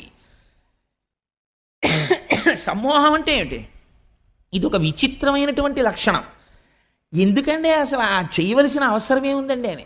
మీరు చాలా కృతక వేదాంతం ఒకటి వింటుంటారు, మీరు ఎప్పుడైనా విన్నారో లేదో. ఇవాళ భీష్మేకాదశి కదండి, మేమందరం సత్యనారాయణ వ్రతం చేసుకున్నామని మీరు ఎవరితోనో చెప్తున్నారు అనుకోండి. ఒక ఆయన వచ్చి అంటాడు, ఎందుకండి అవన్నీ చెయ్యాలేంటి? ఇక్కడ ఉండాలండి శుద్ధి. ఇక్కడ శుద్ధి కోసం వాడు వ్రతం చేసుకున్నాడు. నీకంత శుద్ధి నిజంగా పొందేసిన వాడివైతే ఏమంటారో తెలుసా అండి? మహాత్మా అంటారు. పొద్దున్న మా ఇంటికి తత్వవిధానంద సరస్వతి మహారాజ్ అని ఒక మహానుభావుడు వచ్చారు. వారితో పాటు వేరొక పరివ్రాజకులు వచ్చారు. వారిని ఏమని పిలుస్తారో తెలుసా అండి? ఎప్పుడు నేను గమనిస్తూ ఉంటాను. రండి మహాత్మా అంటుంటారు అందరినీ. తత్వవిధానంద సరస్వతి మహారాజ్ దగ్గర శిష్యుడని చెప్పుకోవలసిన స్థాయి వారై ఉండవచ్చు వారు, లేదా వారి నాన్నగారి దగ్గర చదువుకున్నారు. అయినా వారికి అహంకారం ఉండదు. వారు ఆయన్ని కూడా తన పక్కన కూర్చోపెట్టుకుని చక్కగా వారిని పిలిచేటప్పుడు మహాత్మా రండి అంటారు. ఆ పిలుపులో ఆయనలో కలి ప్రవేశించలేకపోయాడు అనమాట. అందుకని అహంకారాన్ని చెక్ చేస్తున్నారు ఆయన. ఇప్పుడు అహంకారం లేదు, ఏదుంది? దయ ఉన్నది. అక్కడ అంటే ఇప్పుడు ఎవరున్నారు? కృష్ణుడున్నాడు. అక్కడ కృష్ణుడున్నాడు తప్ప కలి లేడు. కృష్ణుడే ఉన్నాడని ఏమి గుర్తు? మీరు ఏం చెప్పమన్నా కృష్ణుడి గురించే చెప్తుంటారు, ఈశ్వరుడు గురించే పలుకుతుంటారు. ఎందుకు పలుకుతుంటారు? లోపల ఆ పాదం లేదు, ఈ పాదం ఉంది. కాబట్టి ఎక్కడుందండి ఆ ఎద్దు? నిజంగా అక్కడెక్కడో పరీక్షిత్తు కనపడలేదు. ప్రతి చోట మీకు ఈ ఆవు ఎద్దు కనపడుతూనే ఉంటాయి. ఇలాంటి ఎద్దు కనపడ్డప్పుడల్లా ఈ ఆవు ఏడుస్తూనే ఉంటుంది. ఈ ఆవు ఏడిచినప్పుడల్లా పిడుగులు పడుతూనే ఉంటాయి, సునామీలు వస్తూనే ఉంటాయి. లోకమునందు అలా ఏడ్పించడాలు ఎక్కువైపోయాయి అనుకోండి, మహాత్ముల జోలికి వెళ్ళిపోయారనుకోండి, సునామీలు వచ్చేస్తాయి, పిడుగులు పడిపోతాయి, భూకంపాలు వచ్చేస్తాయి, సర్వనాశనం అయిపోతుంది. భూమి ఏడ్చింది. ఆ ఏడ్పు వల్ల వచ్చినటువంటి అదంటే దుష్టమైనటువంటి ఫలితం అది. కాబట్టి తపస్సు దేని వలన పోయింది? సమ్మోహము వలన పోయినది. కాబట్టి ఇప్పుడు ఈ 3 పోయాయి. ఈ 3 స్థానంలో ఏమి వచ్చినట్టు? ధర్మము యొక్క పాదములు పోయి అధర్మము యొక్క పాదములు వచ్చాయి. అధర్మము యొక్క పాదములు ధర్మమునకు అంటుకుని ఉంటాయా? ఉండవు. అది ధర్మము యొక్క ధర్మస్వరూపమైన వృషభము. అందుకని 3 పాదములు లేకుండా కనపడుతోందంటే కలియుగంలో. సో అదర్వైజ్ సేస్ ఇంకొక చోట ఉన్నాయి ఆ 3 పాదాలు. ఆ 3 పాదాలే ఇప్పుడు తిరుగుతున్నాయి. కాబట్టే నేను ఏడుస్తున్నాను. ఈ 3 పాదాలు తిరుగుతుంటే ఏడిచ్చే వాళ్ళు ఎవరో వాళ్ళ కోసం నేను ఉండాలి, సాధు పురుషులై ఉండాలి. ఈ 4 పాదాలు నడవాలని కోరుకునే వాళ్ళు ఆ యనమండుగురు. ఆ యనమండుగురికి బాధ, నేను ఏడుస్తున్నాను. నేను ఏడవడానికి కారణం నీ 3 పాదాలు లేకపోవడం. ఎంత గొప్ప సింబాలిజం తీసుకొచ్చారండి వ్యాసుల వారు. ఇప్పుడు ఇది ఆవు ఎద్దు ఏడుస్తున్నాయి. ఏడుస్తుంటే ఒక విచిత్రమైనటువంటి సంఘటన జరిగింది. అప్పుడు ఒక వ్యక్తి ఆ ఆవు ఎద్దు దగ్గరికి వచ్చాడు. ఎవరైనా అంటే దాని గురించి ఒక పెద్ద వర్ణన చేశారు పోతన గారు. కాలక్రోధుడు, దండహస్తుడు, నృపాకారుండు, కఠినాత్ముండు. అటువంటి వాడు సామాన్యమైన క్రోధం కాదది, అపారమైనటువంటి కోపం. అందుకని కాలక్రోధుడు, అంతటి కోపంలో ఉన్నవాడు. దండహస్తుడు, పైగా చేతిలో కర్ర పట్టుకున్నాడు. అసలే కోపం, దానికి తోడు చేతిలో కర్ర ఉంది. ఎంత ప్రమాదం చూడండి. దండహస్తుడు, నృపాకారుండు, పైగా ఉన్నది ఎలా ఉన్నాడు? రాజుగారిలా ఉన్నాడు. రాజు ఎటువంటి ఆభరణములు పెట్టుకుంటాడో, ఎటువంటి కిరీటం పెట్టుకుంటాడో అవి పెట్టుకున్నాడు. ఇప్పుడు పరిపాలకుడిలా ఉన్నాడు. కానీ వాడు ఎప్పటికీ పరిపాలకుడు కాలేడు. ఎందుకని? లోపల పరిపాలనాంశ లేదు, పరిపాలించడానికి తగిన సంస్కార బలము లేదు, కానీ పరిపాలకుడైనాడు. కాబట్టి ఏమయ్యాడు? నృపాకారుండు, నృపుండు కాడు. ఇది కలియుగ లక్షణం. ఎంత అందంగా వేసేశారో చూడండి. ఇంకా దాని వ్యాఖ్యానం మీరు మనసులో ఎంత దూరమైనా వెళ్ళచ్చు. నృపాకారుండు జంఘాలుండొక్కడు శూద్రుడు అసురగతిన్ కారుణ్య నిర్ముక్తుడై నేలంకూలగతన్య బంతిచిలగా నిర్ఘాత పదాహతి. నృపాకారంలో వచ్చినటువంటి వాడు బిడ్డ కనపడక ఏడుస్తున్నటువంటి తల్లిలా శుష్కించిపోయి ఉన్నటువంటి ఈ ఆవుని అపారమైనటువంటి కోపంతో ఏమీ చెయ్యకుండా అలా నిలబడి ఉన్నటువంటి ఆవుని తన కాలెత్తి ఒక్క తన్ను తన్నాడు. నెలంకులగే బంతిచిలగా ఆ ఆవు తిరగబడిపోయింది. అలా ఒక్క తన్ను తన్నాడు. ఒక కాలు మీద నిలబడినటువంటి ఎద్దుని ఇంకొక తన్ను తన్నాడు. ఆ ఎద్దు కింద పడిపోయింది. పడిపోతే వాడు ఊరుకోలేదు. వాడు తన చేతిలో ఉన్న దండముతో కొడుతున్నాడు వీటి రెండింటిని. ఎవరిని? భూమిని కొడుతున్నాడు. అంటే ఏ భూమిని వలన తాను బ్రతుకుతున్నాడన్న విషయాన్ని మరిచిపోయి ప్రవర్తిస్తున్నాడు. ధర్మమును దెబ్బతీస్తున్నాడు. అదే పనిగా కొడుతున్నాడు. ఇవి రెండు ఏడుస్తూ కన్నుల వెంట నీరు కారుస్తూ కింద పడి లేచి కుంటి పడి ఉన్నాయి. కైలాసాచల సన్నిభంబగు మహాగంభీర గోరాజమున్ అటువంటి ఆవుని పట్టుకుని ఇలా కొట్టి ఏడిపిస్తున్నాడు. ఆ ఆవు ఎలా ఉంది? కైలాసాచల సన్నిభంబగు మహాగంభీర గోరాజమున్. అటువంటి ఆవు కైలాస పర్వతం ఎలా ఉంటుందో అంత తెల్లనైనటువంటి ఆవు. ఎందుకండి ఆ పోలిక వేయాలి? కైలాసము ఈశ్వరుని ఆవాసము. ఈశ్వరుడు పైకి అపవిత్రంగా కనపడతాడు. మీకు ఎలాగో దక్షయజ్ఞ ధ్వంసం వస్తుంది 2-3 రోజుల్లో. అసలు ఆ దక్షయజ్ఞ ధ్వంసం ఇందురు కానీ ఎన్ని గమ్మత్తులు ఉంటాయో. పార్వతీ పరమేశ్వరులు మాట్లాడుకుంటారు. పుట్టింటికి పిలవకుండా వెళ్ళాలా వద్దా పెద్ద సబ్జెక్టు. అంత పెద్ద సబ్జెక్టు వాళ్ళిద్దరి మధ్య నడిస్తే ధర్మ సంబంధమైనటువంటి చర్చ చేస్తారు ఇద్దరు. ఆఖరికి వెళ్ళింది పార్వతీదేవి. సరే, తదనంతర విషయాలు ఎలా ఉంటాయి, వీరభద్రుడు ఎలా వస్తాడు, అసలు పోతన గారి పద్యాలు ఎలా ఉంటాయి ఆ సమయంలో మీరు చూద్దురు కానీ ఆ విషయాన్ని. అది వేరు మాట. కానీ నేను ఎందుకు ఈ విషయాన్ని ఇప్పుడు విజ్ఞాపన చేశానంటే, అక్కడ ఈ ఆవుని ఎద్దుని కొట్టేటప్పుడు కైలాసాచల సన్నిభంబగు మహాగంభీర గోరాజమున్, పైకి అమంగళంగా ఉన్నట్టు కనపడతాడు ఈశ్వరుడు. పుర్రెలమాల వేసుకున్నట్టు, శ్మశానంలో ఉన్నట్టు, శవ విభూతి రాసుకున్నట్టు ఉంటాడు. ఆయనంత మంగళప్రదుడు వేరొకడు లేడు. అందుకని ఆయనకి శివ అని పేరు. పైకి అమంగళంగా కనపడతాడు. కాబట్టి ఇప్పుడు ఏమైంది? పరస్పర విరుద్ధమైనటువంటి విషయాలు రెండు ఏకకాలమునందు ఒకరి యందు ఉన్నాయి. అలా ఎప్పుడూ చేసేటటువంటిది మంగళమే. మీరు ఒకటి గుర్తుపెట్టుకోండి, శివుడు అమంగళం చెయ్యడు, ఆవు అమంగళం చెయ్యదు. ఆవు ఆయన చాలా గొప్పవాడు. నేను ఇలా చెప్పానని మీరు ఏమనుకోకండి. నేను ఒక ఉదాహరణ చెప్తాను. దీనివల్ల పెద్దలు ఎంత బాధపడ్డారంటే, ఒకానొక సమయంలో రమణ మహర్షి స్నానం చేస్తే ఆయన అప్పటికి పాపం సర్కోమా తీవ్రత పొందేసి అడుగు తీసి అడుగు వెయ్యలేని స్థితిలో ఒక గదిలో స్నానం చేస్తుండేవారు. స్నానం చేస్తే ధూర్త లక్షణాలు అంటే ఎలా ఉంటాయంటే, ఆయన స్నానం చేసిన నీళ్లు తూములోంచి బయటికి వచ్చేస్తుంటే ఆయన చూడకుండా ఆయన స్నానానికి వెళ్ళగానే సీసాలు అట్టుకుని నించునేవారు. ఆయన స్నానం చేసి నీళ్లు బయటకు వస్తుంటే తూములోంచి ఆ సీసాలో నీళ్లు అట్టుకుని పట్టుకెళ్ళి తీర్థాల కింద ముచ్చేసుకునేవారు. ఆయన ఒకసారి బయటకు వచ్చి చూసి తెల్లపోయారు, ఏమిటి వీరి పనులని. రమణ మహర్షి స్నానం చేసిన నీళ్లు తాగితే జ్ఞానం వస్తుందా? రమణ మహర్షి చెప్పినటువంటి విషయాన్ని మీరు పాటిస్తే జ్ఞానం వస్తుందా? అంటే అర్థం ఉండదా చేసేటటువంటి పనికి. అలా ఆయన ఎంత మహాజ్ఞాని కానివ్వండి, ఆయన ఎంత గొప్పవాడు కానివ్వండి, ఆయన మూత్ర విసర్జన చేశాడు అనుకోండి, ఆ మూత్ర విసర్జన చేసినటువంటి మూత్రాన్ని తీసుకొచ్చి మీరు ఈశ్వరార్చనలో వాడగలరా? ఆయన మహాజ్ఞాని. మీరు వాడరు, అలా వాడకూడదు కూడా, అసలు ఆ ప్రశ్నే రాదు. ఒక ఆవు మూత్ర విసర్జన చేసింది అనుకోండి, మీరు ఆ ఆవు మూత్రాన్ని పట్టి ఇంటికి తీసుకొచ్చి శుద్ధికి చల్లుకుంటారు. ఆవు మల విసర్జన చేసింది అనుకోండి, దాన్ని పట్టి తెచ్చి చంటి పిల్లల ఒంటికి రాస్తారు. ఎదర దశమస్కంధాల్లో విందురు కానీ మీరు దృష్టి దోషం రాదు. పైగా శుద్ధి జరగాలంటే ఆవు పేడ నీళ్లలో కలిపి కళ్ళాబీ చల్లుతారు, సూక్ష్మక్రిములు చచ్చిపోతాయని. ఆవు పేడ శుద్ధికి ఉపయోగపడుతుంది, ఆవు మూత్రము శుద్ధికి ఉపయోగపడుతుంది, ఆవు పాలు అభిషేకములకు ఉపయోగపడతాయి, ఆవు పాలు మేధస్సుకు ఉపయోగపడతాయి, ఆవు పాలు అమ్మలేని బిడ్డడి యొక్క శరీరాన్ని పోషించడానికి తల్లిపాలలా ఉపయోగపడతాయి.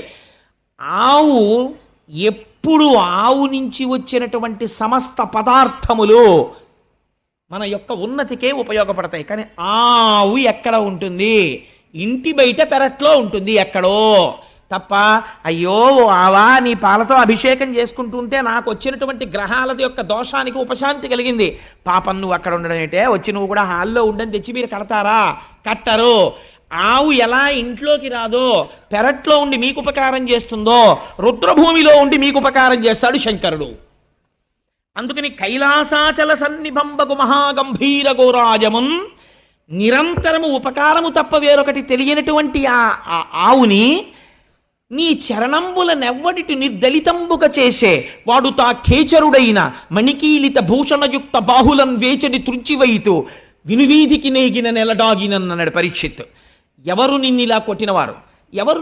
నువ్వు చేసినటువంటి ద్రోహం ఏమిటి? నువ్వు పాలిస్తావు, నీ పేడ ఉపయోగపడుతుంది, నీ మూత్రం ఉపయోగపడుతుంది, ఇన్నింటిని వాడుకుని వాచివి అయిన గడ్డి తిని వాహినులందు జలంబు త్రాగగా నువ్వు చేసినటువంటి దోషం ఏమిటి? ఎక్కడో వాచవి అయిన గడ్డి తిని, పోనీ అయ్యో గడ్డి తినేసిందండి దుర్మార్గం ఎద్దు అందామా అంటే, ఎవ్వరికీ పనికిరానటువంటి గడ్డి ఆ ఎద్దు తింటోంది. వాచవి అయిన గడ్డి తిని వాహినులందు జలంబు త్రాగగా, గడ్డి అంటే తింటాను కానండి, ఫిల్టర్ వాటర్ తాగకపోతే నాకు పడదండి, పాలు ఇవ్వలేను, పాలు నీటితో రావాలి కదా. మీకు ఆవు పాలు మీ చంటి పిల్లాడికి పడతానంటున్నారు, మరి మీరు నాకు కుడి తెడితే ఆ కుడితిలో అంశయే పాలగా వస్తాయి, అవి చెంచాడు మీ అబ్బాయి నోట్లో పొయ్యగానే వాడికి డయేరియా వచ్చేస్తుంది. అందుకని ఆవుకి మాత్రం ఫిల్టర్డ్ వాటరే పట్టండి అని ఆవు ఎప్పుడైనా అడిగిందండి? మీ ఇంటికి వచ్చి మీ బిందెలో నీళ్లు కూడా అది అడగలేదు. ఎక్కడ నీళ్లు తాగింది? వాహినులందు జలంబు త్రాగగా, ఎక్కడో మీరు వెళ్ళి నీరు తెచ్చుకోని చోట తన మూతి పెట్టి నీరు తాగింది. ఎందుకు ఈ మాట అన్నారో తెలుసా అండి? ఒక రహస్యం ఉంది. ఎద్దుని పాము ఎక్కడ కరిచినా చచ్చిపోదు అంటారు. ఎక్కడ కుడితే చచ్చిపోతుంది, మూతి మీద కుడితే మాత్రం చచ్చిపోతుంది. ఆ మూతి అందుకే పెట్టేటప్పుడు చాలా జాగ్రత్తగా పెట్టాలి. పుట్టల మీద గడ్డి బాగా పెరుగుతుంది. ఆ పుట్టల మీద గడ్డిని తాను తినడం ఎంత ప్రమాదకరం ఆవుకి, ఎద్దుకి ఎంత ప్రమాదకరం. పుట్ట మీద గడ్డి తిని ఆవుకి ఒక లక్షణం ఉంటుంది, ఎద్దుకిని గబుక్కుని బురదలో కానీ ఎందులో కన్నా జారితే గభాలన పైకి రాలేవు, చాలా కష్టం. నిజంగా జీవహింస అంటే మీరు ఎక్కడ చూడొచ్చో తెలుసా అండి? అపార్ట్మెంట్లో గృహప్రవేశానికి ఆవుని ఎక్కించినప్పుడు చూడొచ్చు. అంతకన్నా దారుణం. ఆవు బొమ్మట్టుకుని వెళ్ళకూడదండి. మీరు ఆవును అందులో న్యాసం చేసి, సుబ్రహ్మణ్య శర్మ గారు రేపు మనకు వ్రతం చేయిస్తుంటారు, ఆయన నాకు ఒక సందర్భం చెప్పారు. 3rd ఫ్లోర్లో పూర్తి అయ్యవని అపార్ట్మెంట్లో ఎవరో గృహప్రవేశం అవుతూ ఆవుని బలవంతంగా ఎక్కించేసి ముందే లోపల పెట్టారట.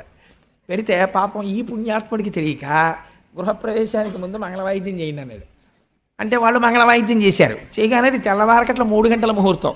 ఈ ఆవు బెదిరిపోయి ఇంకా గ్రిల్స్ పెట్టినటువంటి కిటికీలోంచి సగం దూకేసింది. కింద రోడ్డు ఉంది.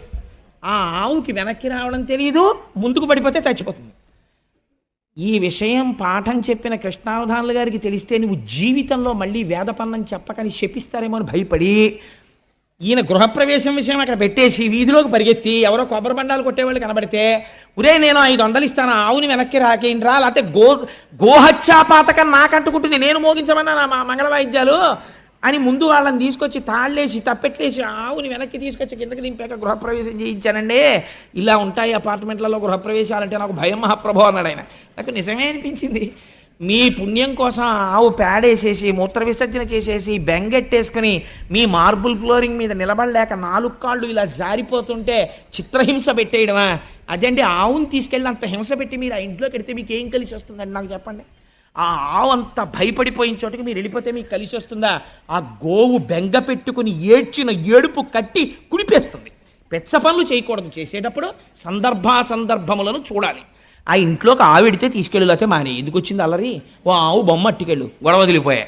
వెళ్ళేటప్పుడు గోవుకి ప్రదక్షిణం చేసి నమస్కరించి, అమ్మా గోమాత సమస్త శుభములను కటాక్షించు, నేను కట్టుకున్న ఇంట్లోకి నువ్వు రాలేవమ్మా, నువ్వు వెళ్ళిపోతే గొడవ వదిలిపోయాయి. ఆవిడ కటాక్షిస్తుంది. ఎందుకు వచ్చిన అల్లరి? నేను ఈ విషయాన్ని ఎందుకు ప్రస్తావన చేశానంటే, వాచవి అయిన గడ్డి తిని వాహినులందు జలంబు త్రాగగా, ఎంత గొప్ప మాట వేసారండి పోతన గారు. నిజంగాను నీకు పనికొచ్చేది ఏం తిందిరా అది? నువ్వు కొట్టడానికి నాకు ఒక కారణం చూపించు. గడ్డి తిందా? నువ్వు తినవు. నిన్ను ఎప్పుడైనా తిట్టవలసి వస్తే అంటారు, ఏ గడ్డి తిన్నా ఏంట్రా, బుద్ధి గడ్డి తిందా అంటారు. అంటే నువ్వు గడ్డి తినవలసిన రోజే వస్తే అంతకన్నా హీనం ఇంకోట్లేదు. అలాంటిది అది తిందా గడ్డి. వాహినిలందు జలంబు త్రాగగా, ప్రవహించి వెళ్ళిపోతున్నటువంటి నీటిని అది తాగింది ఎక్కడో వెళ్ళి. నువ్వు మాత్రం ఫిల్టర్ చేసుకు తాగుతావు. అలాంటి నీళ్ళది తాగి, ఫిల్టర్డ్ వాటర్ తాగి, కుక్కుడు ఫుడ్ తిని, కుక్కర్లోది తిని, చాలా హైజీనిక్ ఫుడ్ తిన్నాననిపించుకుని నీలో విషం పెరుగుతోంది. వీధిలో గడ్డి తిని ఏట్లో నీళ్లు తాగి అది పరమసత్వగుణ స్వరూపమైన పాలనిస్తోంది. ఉపాధి ఏదైతే ఎందుకండి, ఎవరు గొప్ప? అది గొప్ప. కాబట్టి వాచవి అయిన గడ్డి తిని వాహినులందు జలంబు త్రాగగా నీ చరణంబులెవ్వడిటు నిర్దళితంబుగా చేసే. ఎవడు నీ 3 కాళ్ళు తెగగొట్టాడు? ఎలా నువ్వు అపరాధం చేస్తావని నమ్మాడు అసలు? వాడు తా ఖేచరుడైన మణికీలిత భూషణయుక్త బాహులన్ వేచని త్రుంచివైతు వినువీధికి నేగిన నేల దాగినం. వాడు భూమిలో దాక్కొని ఆకాశానికి ఎగిరిపోని, వాడు మణులు పెట్టుకున్నటువంటి భూషణములతో కూడినటువంటి వాడి భుజములను నా కత్తితో నరికేస్తాను, ప్రతిజ్ఞ. ఏ చేతితో నీ పాదములు నరికాడో ఆ చేతుల్ని నేను నరికేస్తాను. అంటే ఇంకా ధర్మ సంస్థాపన కోసము పూనికున్న రాజు ఉన్నాడు భూమి మీద, పరీక్షిత్ వరకు. ఈ మాట అనగానే అక్కడ ఉన్నటువంటి ఆ వృషభము, ఆ గోవు, అవి రెండు వాటి స్వరూపమును చూసి పరీక్షిత్తు గుర్తుపట్టాడు. అమ్మా, నువ్వు ధరణిదేవివి, ఆయన ధర్మము. మీ ఇద్దరూ ఇలా అయిపోయినందుకు నేను శోకిస్తున్నాను. కానీ ఎవడు ఇలా ఈ పాదములు తెగగొట్టాడని అడిగాడు. అడిగితే వీళ్ళు చెప్పకముందే ఆవిడంది ఎంత గొప్పగా మాట్లాడిందో చూడండి. కొందరు కాలం అన్నారయ్యా, కొందరు కర్మ అన్నారు, ఇది యుగ సంధి అన్నారు, ఇది యుగ లక్షణం అన్నారు, ఏవేవో కారణాలు చెప్పారు. నా కాళ్ళు మాత్రం తెగిపోయాయి అంది ఆవిడ. అంటే ఆయన అటు ఇటు చూస్తున్నాడు. ఇప్పటి వరకు నృపాకారంతో ఉన్నవాడు ఒకడున్నాడు చూశారా, వాడు గభేల్న వెళ్ళి పరీక్షిత్ పాదాల మీద పడిపోయాడు. పడిపోయి, అయ్యా నన్ను రక్షించండి, తప్పైపోయింది, నేనే నరికేశానా 3 పాదాలు అన్నాడు. అంటే ఇప్పుడు ధర్మము యొక్క 3 పాదములను ఎవరు నరకగలిగారు? కలి వలన పోయి. కలి తెంపలేదు, కలి మీలోకి వస్తే మీ చేత తెంపించేస్తాడు ధర్మాన్ని. కాబట్టి ఇప్పుడు కలి ప్రవేశం జరిగినది, కానీ స్థిరముగా నేను ఉంచుకోలేకపోతున్నాను. ఒక మాట చెప్పాడు, నా తప్పు కాదు, ఇది కలియుగం, నేను రావాలి, అందుకే ఈశ్వరుడు వెళ్ళిపోయాడు, నేను వచ్చాను. కానీ మరి నేను గట్టిగా ఉంచుకుని నిలబడదామంటే నేను ఎక్కడికెళ్ళి నిలబడితే అక్కడే నువ్వు ధనుర్బాణాలు పట్టు కనపడుతున్నావు. మరి ఎలా? ఇలా అయితే నేను ఉండడం కష్టం కదా. మరి కలియుగంలో కలిని ప్రవేశించాలి కదా. అందుకని నువ్వు నాకు ఒక అవకాశం ఇయ్యి, నువ్వు ఫలానా చోట ఉండు అని చెప్పు, నేను అక్కడ ఉంటాను. అప్పుడు ఇంక ఇబ్బంది ఉండదు. తప్పించి నేను ఎక్కడికెడితే అక్కడ నువ్వు కనపడుతుంటే నీకు నాకు సంఘర్షణ వస్తుంది, నువ్వు నన్ను చంపుతానంటుంటావు. యుగం వచ్చేసింది, నేను రావాలి, కాబట్టి నేను ఎక్కడ ఉండనో నువ్వే చెప్పన్నాడు. అంటే ఎంత గొప్ప మాట చెప్పాడో చూడండి. పరీక్షిత్ అన్నాడు, నీకు 4 స్థానాలు ఇస్తాను, నువ్వు అక్కడే ఉండు అన్నాడు. ఎక్కడ ఉండమంటావు అని అడిగాడు. మొట్టమొదట పరీక్షిత్ చెప్పిన స్థానం ఏదో తెలుసా అండి? జూదశాల యందు నీవు ఉండవచ్చు. రెండవది ఎక్కడ ఉండనన్నాడు, పానశాల యందు నువ్వు ఉండవచ్చు. ఎక్కడెక్కడ ఈ మత్తు గొలిపేటటువంటి పదార్థములను త్రాగుతారో అక్కడ నువ్వు ఉండవచ్చు. మూడవది స్వేచ్ఛావిహరిణులై ధర్మమునకు కట్టబడని ఆచార భ్రష్టులైన స్త్రీల యొద్ద నువ్వు ఉండవచ్చు. నాలుగవది ఎక్కడ ఉండవచ్చు, జీవహింస జరిగేటటువంటి ప్రదేశముల యందు నీవు ఉండవచ్చు. 4 ప్రదేశాలు నీకు ఇచ్చానన్నాడు. ఇప్పుడు మీరు పురాణంగా నేను దీన్ని ఈ మాట చెప్పి నేను దాటేశాను అనుకోండి, మీరు నా చొక్కా ఏం పట్టుకోరు, పాపవాడికి అదే వచ్చులో చెప్పాడు, పాపవాడి జోలికి ఎందుకు మనకు వదిలేస్తారు నన్ను. కానీ మీరు నాకు ఒక విషయం చెప్పండి, కలికి ఈ 4 ప్లేసెస్ ఇస్తే ఏమిటి కలిసి వచ్చిందండి పరీక్షిత్తుకి? అసలు నువ్వు రావద్దురా అనాలి, కానీ ఈ 4 స్థానాలు నీకు ఇచ్చానన్నాడు కదా, ఈ 4 స్థానాలు ఇచ్చాడు అనుకోండి, కలి వెళ్ళి జూదం షాపులో పేక ముక్కలు ఇస్తాడా, లేకపోతే ఈ మత్తు పదార్థాన్ని అమ్మేటటువంటి చోటుకి వెళ్ళి షాప్ పెట్టుకుంటాడా, లేకపోతే జీవహింస తను చేస్తాడా? మిమ్మల్ని ఎలా పాడు చేస్తాడు కలి? ఇది మీరు విశ్లేషణ చెయ్యాలి. ఎలా పాడు చేస్తాడు అంటే దాని ఫలితమును చెప్పారు. జూదశాలయందు ఏమి జరుగుతుంది అంటే అసత్యము ప్రబలుతుంది. ఎలా అని మీరు నన్ను అడగచ్చు. మీరు కావాలంటే లోకమునందు పోకడ మీరు గమనించే ఉంటారు. మీరు గుడికి వెళ్ళేవాడు ఏమంటే ఒకసారి నేను శివాలయానికి వెళ్ళి ప్రదక్షిణం చేసి వచ్చేస్తానండి అంటాడు. లేదు, ఇంకా సినిమాకి వెళ్ళేవాడు అనుకోండి, ఏమంటే ఏమనుకోకండి సినిమాకి వెళ్తున్నానంటాడు. ఇంకా పోని 10 మంది పరిహాసం ఆడాలండి. అదేంటి ఆఫీసర్ గారి దగ్గరికి వెళ్ళి, సార్ నాకు కొత్తగా పెళ్ళయిందండి, 16 రోజుల పండగ, ఎస్ఆర్ఎం గారి ఇన్స్పెక్షనో జడ్ఎం గారి ఇన్స్పెక్షనో అంటున్నారు, మా అత్తారు బాధపడతారు సార్, అందుకని 16 రోజుల పండగకి వెళ్ళాలంటే ఓ చిరునవ్వు నవ్వేసి ఆఫీసర్ గారు గ్రాంట్ చేసేయచ్చు. అది కూడా నోటితో చెప్పుకుంటాడు నేను వెళ్ళాలండి అని. కానీ ప్యాక ఆడుకోవడానికి వెళ్తున్నానండి అని చెప్తాడండి ఎవడైనా? చెప్పడు, మర్యాద పోతుందని తెలుసు వాడికి. అందుకని ఏం చెప్తాడు, అబ్బాయి ఏం లేదండి మా ఫ్రెండ్ ఇంటికి వెళ్ళొస్తాను మాస్టారు అని వెళ్ళిపోతారు. లేకపోతే దానికి అందమైన పేరు ఎట్టుకుంటారు. దాన్ని నేను ఎందుకు చెప్పాలి కానీ ఇంగ్లీష్లో అయితే సితో ప్రారంభమైంది బీతో పూర్తి అయిపోయేటటువంటి 4 అక్షరాల సంస్థను ఒక దాన్ని పెట్టుకుంటారు.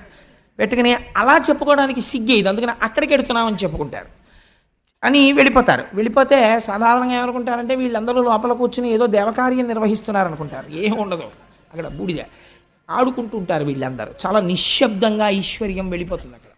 అది కలిస్థానం. అందుకని అసత్యం ప్రారంభమవుతుంది. ఎందుకో తెలుసా అండి, సత్యమేవేశ్వరో లోకే సత్యం పద్మాశ్రితా సదా సత్యమూలాని సర్వాణి సత్యాన్నాస్తి పరమం పదం. సత్యాన్ని ఆశ్రయించి లక్ష్మి ఉంటుంది. అసత్యం పలకగానే లక్ష్మి వెళ్ళిపోవడం మొదలైపోతుంది. అక్కడ ఏమవుతుంది, అసత్యమే చెప్పాలి. కాబట్టి ఏం చేస్తాడు, ప్రారంభం అసత్యం, తీరా వెళ్ళిన తర్వాత 3 గంటలు కూర్చుని ఇంటికి వస్తాడు. పాపం భార్య అలా కూర్చుంటుంది. ఏమండి ఇంతసేపు ఎక్కడికి వెళ్ళారండి అంటుంది. కోటేశ్వరరావు ఉపన్యాసానికి వెళ్ళానే, ఓ రోజు తప్పకుండా రండి రండి రండి రండి, మీరు రాకపోతే నేను చెప్పలేకపోతున్నాను అంటున్నాడు, అందుకని వెళ్ళానంటాడు. కాబట్టి ఏమైపోయింది, అక్కడ అసత్యం. అసలు ఆ కోటేశ్వరరావు అలా అడగను లేదు. నాకు ఒక తమాషా అయిన మాట ఒకటి వినపడుతుంటుంది ప్రపంచంలో. నాకు ఎక్కడ నవ్వు వస్తుందంటే, ఒక్కొక్కరు నాకు కనపడంటుంటారు, కోటేశ్వరరావు మీ ఉపన్యాసాలకి రాలేకపోయానండి ఏమనుకోకండి అంటారు. నేను అనుకోవడం ఎందుకంటే మా ఇంట్లో పెళ్ళి అయ్యేదేమన్నా, వస్తే సంతోషం, రాకపోయినా సంతోషం. నేనేం మీరు రాకపోతే అంటే నేను కించపరిచాను కదా, ఆ మాట ఎందుకు, రాకపోతే అది it's not an excuse to be pleaded. దానికి పెద్ద ఇదే ఉందండి. ఈశ్వరానుగ్రహం ఉంటే వస్తారు, ఈశ్వరానుగ్రహం లేకపోతే రాలేరంతే భగవత్ సంబంధంలో. కాబట్టి అసత్యముతో మొదలవుతుంది. భార్యకి ఏమంటాడు, అబ్బాయి కోటేశ్వరరావు ప్రసంగానికి వెళ్ళాను, ఆయన బాధపడుతున్నాడు, ఒకసారి రమ్మని, అందుకని వెళ్ళానంటాడు. కానీ క్రమంగా తెలుస్తుంది, భార్య ఏడుస్తుంటుంది ఇంట్లో, మీరు ఏం చేస్తున్నారో నాకు తెలుసు, డబ్బులు పోతాయి, ఏమీ కాదు నీ మోహం, మా నాన్నగారికి పంపించానంటాడు. బుక్కా ఇస్తాడు, భార్య కదా డబ్బా ఇస్తాడు, పిల్లలకి తెలిసిపోతుంది. పిల్లాడు అంటాడు, నాన్న నువ్వు పేకాట ఆడుతున్నావా అంటాడు. లాగి లెంపకాయ కొడతావు, నోరు మొయ్యి, నీకెవడు చెప్పాడు రా అని క్రౌర్యంతో లెంపకాయ కొడతాడు. మొత్తం అసత్యం. ఎక్కడ జూదశాలలోంచి ఏ రూపంలో కలి ప్రవహిస్తున్నాడు, అసత్య రూపంలో వస్తున్నాడు. కాబట్టి భ్రష్టత్వం వచ్చేసిందంతే. రెండవదేది పానశాల, తాగగానే పోయేదేది యుక్తాయుక్త విచక్షణ పోయి మదము ప్రవేశిస్తుంది. ఎంత అతివాగుడు మొదలైపోతుందో. అప్పటి వరకు చాలా సౌమ్యంగా ఉంటాడండి, శుకపిక బకరవములు ప్రారంభమైపోతాయి. ఇంకా ఉచ్చేసుకున్నాడో ఒక వెర్రి ధైర్యం వస్తుందో ఏమో, నాకు స్వానుభవం లేదు.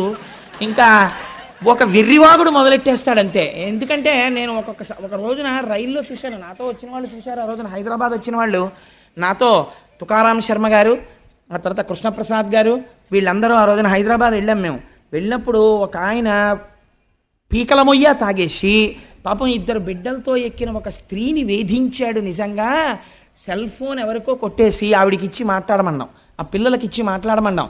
నాకు టిఫిన్ తీసుకొచ్చిన వాళ్ళు పక్క కంపార్ట్మెంట్లో ఉన్నారు. వాళ్ళు కోటేశ్వరరావు టిఫిన్కి రెండని కబురు చేశారు.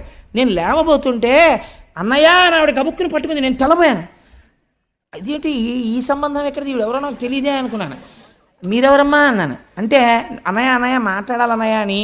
నేను ఇలా రాగానే, అన్నయ్య మీరు వెళ్ళిపోతే వీడు ఏం చేస్తాడో నేను దిగిపోదాం అనుకుంటున్నాను రాజమండ్రిలో, భయం వేస్తోంది అన్నయ్య, మీరు కూడా ఎవరు లేరు, నేను ఒక్కడనే ఉన్నాను అక్కడ, అన్నయ్య మీరు వెళ్ళకండి అన్నయ్య అంది. అప్పుడు నేను, అమ్మ మీరేం భయపడకండి అని టిఫిన్ కోసమని మళ్ళీ కబురు వచ్చింది, వీడు ఇంకా రాడేమిటని. అలా కాదు మీరే ఇక్కడికి రండి, ఇక్కడ తిందాం అని వీళ్లతో మెల్లిగా మాట్లాడి, అదేంటి చెల్లాయి నువ్వు వెళ్ళి అక్కడ పడుకో అని చెప్పేసి ఈ 3 బెర్తుల్లో ఉన్న వాళ్ళల్లో ఒకళ్ళ దగ్గరికి ఈవిడిని పంపించి వాడిని ఇక్కడ తెచ్చి పడుకోవాల్సి వచ్చింది. ఎంత దారుణం అండి. తెల్లవారి లేచేటప్పటికీ మీరు నమ్ముతారా, ఆయనంత పెద్ద మనిషి లేడు. ఎంత పెద్ద మనిషో. ఆవిడ వచ్చి ఎదురుగుండా కూర్చుంది. అన్నాడు విచిత్రం, సికింద్రాబాద్లో దిగిపోయే ముందు, sister I'm very sorry for what has happened, I'm not in my own mood, నేను రాత్రి లిక్కర్ తీసుకున్నానమ్మా, నన్ను మన్నించి అన్నాడు. మదోన్మత్తుడయ్యాడు. ఆ సమయంలో అతను ఏమైనా చేసేస్తాడు. అతనికి తెలియదు ఈ మదం ఎక్కడి నుంచి వచ్చింది. నువ్వు సేవించకూడనిది సేవించి నీ అంత నువ్వు రాక్షసుడు అయిపోతున్నావు. ఈశ్వరుడు ఇచ్చినటువంటి దైవత్వాన్ని నాశనం చేసుకుంటున్నావు. ఇక్కడ ఈశ్వరుడు ఉన్నాడు, నువ్వు పూజ చేయకపోతే పీడా పోయేది. సారా పట్టుకెళ్ళి శివలింగం మీద మీరు పోస్తారండి? ఈశ్వరుడు హం వైశ్వానరో భూత్వా ప్రాణినాం దేహమాశ్రిత, ఆయన మీద నువ్వు పొయ్యొచ్చా? ఆయన మీద నువ్వు పోస్తున్నావు. పోస్తే ఏమొస్తుంది? ఈశ్వరుని యొక్క దయ ప్రసరించదు, ఈశ్వరుని యొక్క ఆగ్రహము ప్రకటితమవుతుంది. ఏ రూపంలో? మదోన్మత్తుడు అవుతావు. ఆ మదం నిన్ను భ్రష్టుణ్ణి చేసేస్తుంది అంతే. ఇంటి వీధి ముందుకు వచ్చి పడిపోతావు. మర్నాడు నువ్వు వీధిలోంచి చెడుతుంటే ఆయనే నిన్న పడిపోయినవాడు వీధిలో అని చెప్పుకుంటారు. పీనుగుని దింపినట్టు రిక్షాలు దింపి తీసుకెడుతుంటారు ఇళ్లలోకి సంకల కింద చేతులేసి. ఎంత దారుణం అండి! ఎందుకు? బతుకు బతికినట్ట చచ్చినట్ట? దేని వలన? కేవలం నీ నాడీ మండలకి ఉత్ప్రేరకం కోసమని మనుష్యుడవై పుట్టి 10 మందికి చెప్పవలసిన వాడివి, బిడ్డలు పెళ్లిళ్ళకు వచ్చేసినటువంటి స్థితిలో నువ్వు ప్రవర్తించవలసినటువంటి ప్రవర్తన ఇది. కలి ఎలా రాగలడో మద రూపంలో వస్తాడు మధ్యశాల నుంచి. అందుకని నువ్వు పానశాల ఎందు ఉండవచ్చు. ఏమిటి ధైర్యం పరీక్షిత్తుకి? తన వాళ్ళు ఎవరు అసలు అక్కడికి వెళ్ళరు. కాబట్టి నువ్వు పానశాల ఎందు ఉండవచ్చు. మూడవదేది స్వేచ్ఛా విహరిణి అయిన స్త్రీ. నేను ఎంత తక్కువ మాట్లాడితే అంత మంచిది దాని గురించి, అందుకని నేను అసలు ఆ ప్రస్తావన చేయను. 4వది, ఎందుకంటే ఒక పూజ్య భావనతో చూడ్డానికి అలవాటు పడి ఒక లలితా సహస్రం చెప్పి, ఒక సౌందర్యలహరి చెప్పి, స్త్రీ అనబడేటటువంటి ఒక పేరు యందు ఆడది అన్నదాని యందు అమ్మతనాన్ని చూసి ఒక గౌరవం పెంచుకున్నవాడు పురాణ వ్యాఖ్యానం కోసం కూడా తక్కువ చేసి మాట్లాడడం అనవసరం. నేను చేయకపోయినంత మాత్రం చేత మీరు అర్థం చేసుకోలేని వాళ్ళు కారు. అందుకని నేను దాన్ని పరిహరిస్తాను. అందుకని స్వేచ్ఛావిహరిణి అయిన స్త్రీ వలన సమాజము భ్రష్టు పడుతోంది, విషయ సంగలోలుడైపోతున్నాడు. 4వది హింస. హింస అంటే ఏమిటో తెలుసా అండి? హింస అంటే నిష్కారణముగా ఒక ప్రాణి బాధపడితే తాను సంతోషించుట. ఇక్కడ మీరు ఒకటి జ్ఞాపకం పెట్టుకోవాలి. ప్రాణి హింస అంటే చంపేయడం అని కాదు, అస్తమానం చంపేయక్కర్లేదు. ఇలా చీమల బారి వెళ్తుంటే కుడతారు కొంతమంది, నిష్కారణంగా నిలబడి ఆకులు తుంపేస్తారు. నువ్వు ఆకుని సృష్టించలేదు, నువ్వెందుకు తుంపేయాలి ఆకుని? నిష్కారణ హింస. అన్నిటికన్నా భయంకరమైన హింస ఏమిటో తెలుసా అండి?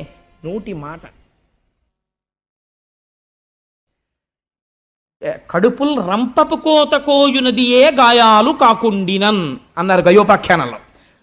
ఒక మనిషిని పడుకోబెట్టి ఎనస్థీషియా ఇవ్వకుండా ఓ రంపం పట్టుకొచ్చి అటొకళ్ళు ఇటొకళ్ళు నిలబడి దూలాన్ని కోసినట్టు ఇలా కోస్తుంటే ఆ కడుపు కోయబడుతున్నవాడు ఎంత బాధపడతాడో, అవతలవాడు నేనంటున్న మాటలకంత బాధపడుతున్నాడన్న ఇంగిత జ్ఞానము లేకుండా ఈశ్వరుడు నోరిచ్చాడని పేలిన చవట అంతే పాపాన్ని మూట కట్టుకుంటున్నాడు. వాడు హింస చేస్తున్నాడా లేదా? వాక్కు రూపములో వాడు హింస చేస్తున్నాడు. వాక్కు యందు అదుపు ఉండాలి. అవతల వారు బాధపడకుండా మధురముగా మాట్లాడడం నేర్చుకోవాలి మనిషి. ప్రయత్నపూర్వకంగా అభ్యసించకపోతే మాట యందు కాఠిన్యం అలవాటైపోతుంది. కాబట్టి ఏమైపోయింది? క్రౌర్యము. అవతల వారి యందు నిష్కారణమైనటువంటి కోపం. అవతలవాడు బాధపడిపోతుంటే వీడు సంతోషపడ్డాం. అవతలవాడి బాధ వీడి సంతోషమునకు హేతువైన నాడు కలిపురుషుడు ప్రవేశించినాడు. కాబట్టి ఏమైంది? ఈ 4 స్థానములు నీకు ఇస్తున్నాను. పరీక్షిత్ నమ్మకమేమి? తన పరిపాలనలో ఉండగా ఎవ్వరూ ఆ 4 చోట్లకి వెళ్ళరు. అంతే కదండి? ఈ 4 చోట్లకి బాగా వెళ్ళాలని కోరుకుంటే వాడు పరీక్షిత్తు కాడు, కలి యొక్క ప్రతినిధి కదా. అదర్వైజ్ సేస్ అంతే కదండి మరి పురాణం. కాబట్టి ఇప్పుడు ఏమైంది? పరీక్షిత్తు తన ప్రజలు వెళ్ళరని కోరుకున్నాడు. వెళ్ళరన్న నమ్మకంతో ఈ మాట చెప్పాడు. ఈ మాట పరీక్షిత్తుకే తెలిస్తే కలికి తెలియదండి. తనకి వెళ్ళడానికి ఆ 4 చోట్లకి ఎవడు రాడు, నేను పాడు చేయలేనని. మీకు ఇంకొక గమ్మత్తు నేను ఇక్కడ చెప్పాలి. దేనికి అదే ఫలితం అని మీరు అనుకుంటున్నారేమో. ఈ 4ంటికి కాదు. మీరు కలి యొక్క పరిస్థితి ఎలా ఉంటుందంటే, నాలాంటి వాడు కూర్చోడానికి రైల్లో కొంచెం సీట్ ఇచ్చినట్టు ఉంటుంది. నన్ను కొంచెం కూర్చొని ఇచ్చారనుకోండి, ఇంత శరీరంతో ఇంత చోటిస్తే ఊరుకుంటానా? కొంచెం కొంచెం తోసుకొని ఆక్రమించడం మొదలెడతాను కదా. అంటే నేను అలాంటి పనులు చేశాను అనుకోకండి, వేరొకరి మీద ఉదాహరణ పెట్టకూడదు కాబట్టి. నిలబడతాను తప్ప అలాంటి దిక్కుమాలిన పనులు నేను చేయను. కాబట్టి జరిగినదేమి అంటే, మీరు 4ంటిల్లో ఒకదాన్ని పట్టుకున్నారనుకోండి, మిగిలిన 3ంటికి ఎలా లాగేయాలో కలికి తెలుసు. మీకు ఒక్క ఉదాహరణ చెప్పి నేను పూర్తి చేసేస్తాను. చూడండి, ఈ 4ంటిలో ఉదాహరణకి జూదశాలలోకి వెళ్ళాడు అనుకోండి.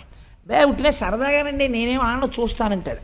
ఈ చూడడం ఏమవుతుందంటే వాడికి ఎప్పుడో అప్పుడు శారీరక సంబంధమైనటువంటి విరామం కావలసి వస్తుంది. ఇంటికి వెళ్ళకపోతే భార్య ఊరుకుంటుంది. ముసిలి వాళ్ళు అయిపోయిన తల్లిదండ్రులు పాపం అలా గుడ్లకి కంటిరెప్పల పైకి గుండు సూదులు ఇట్టుకుని కొడుకు కోసం ఎదురు చూస్తారు, కానీ మలమూత్రాలు ఆగవుగా. అందుకని బాత్రూంలోకి వెళ్ళాలి.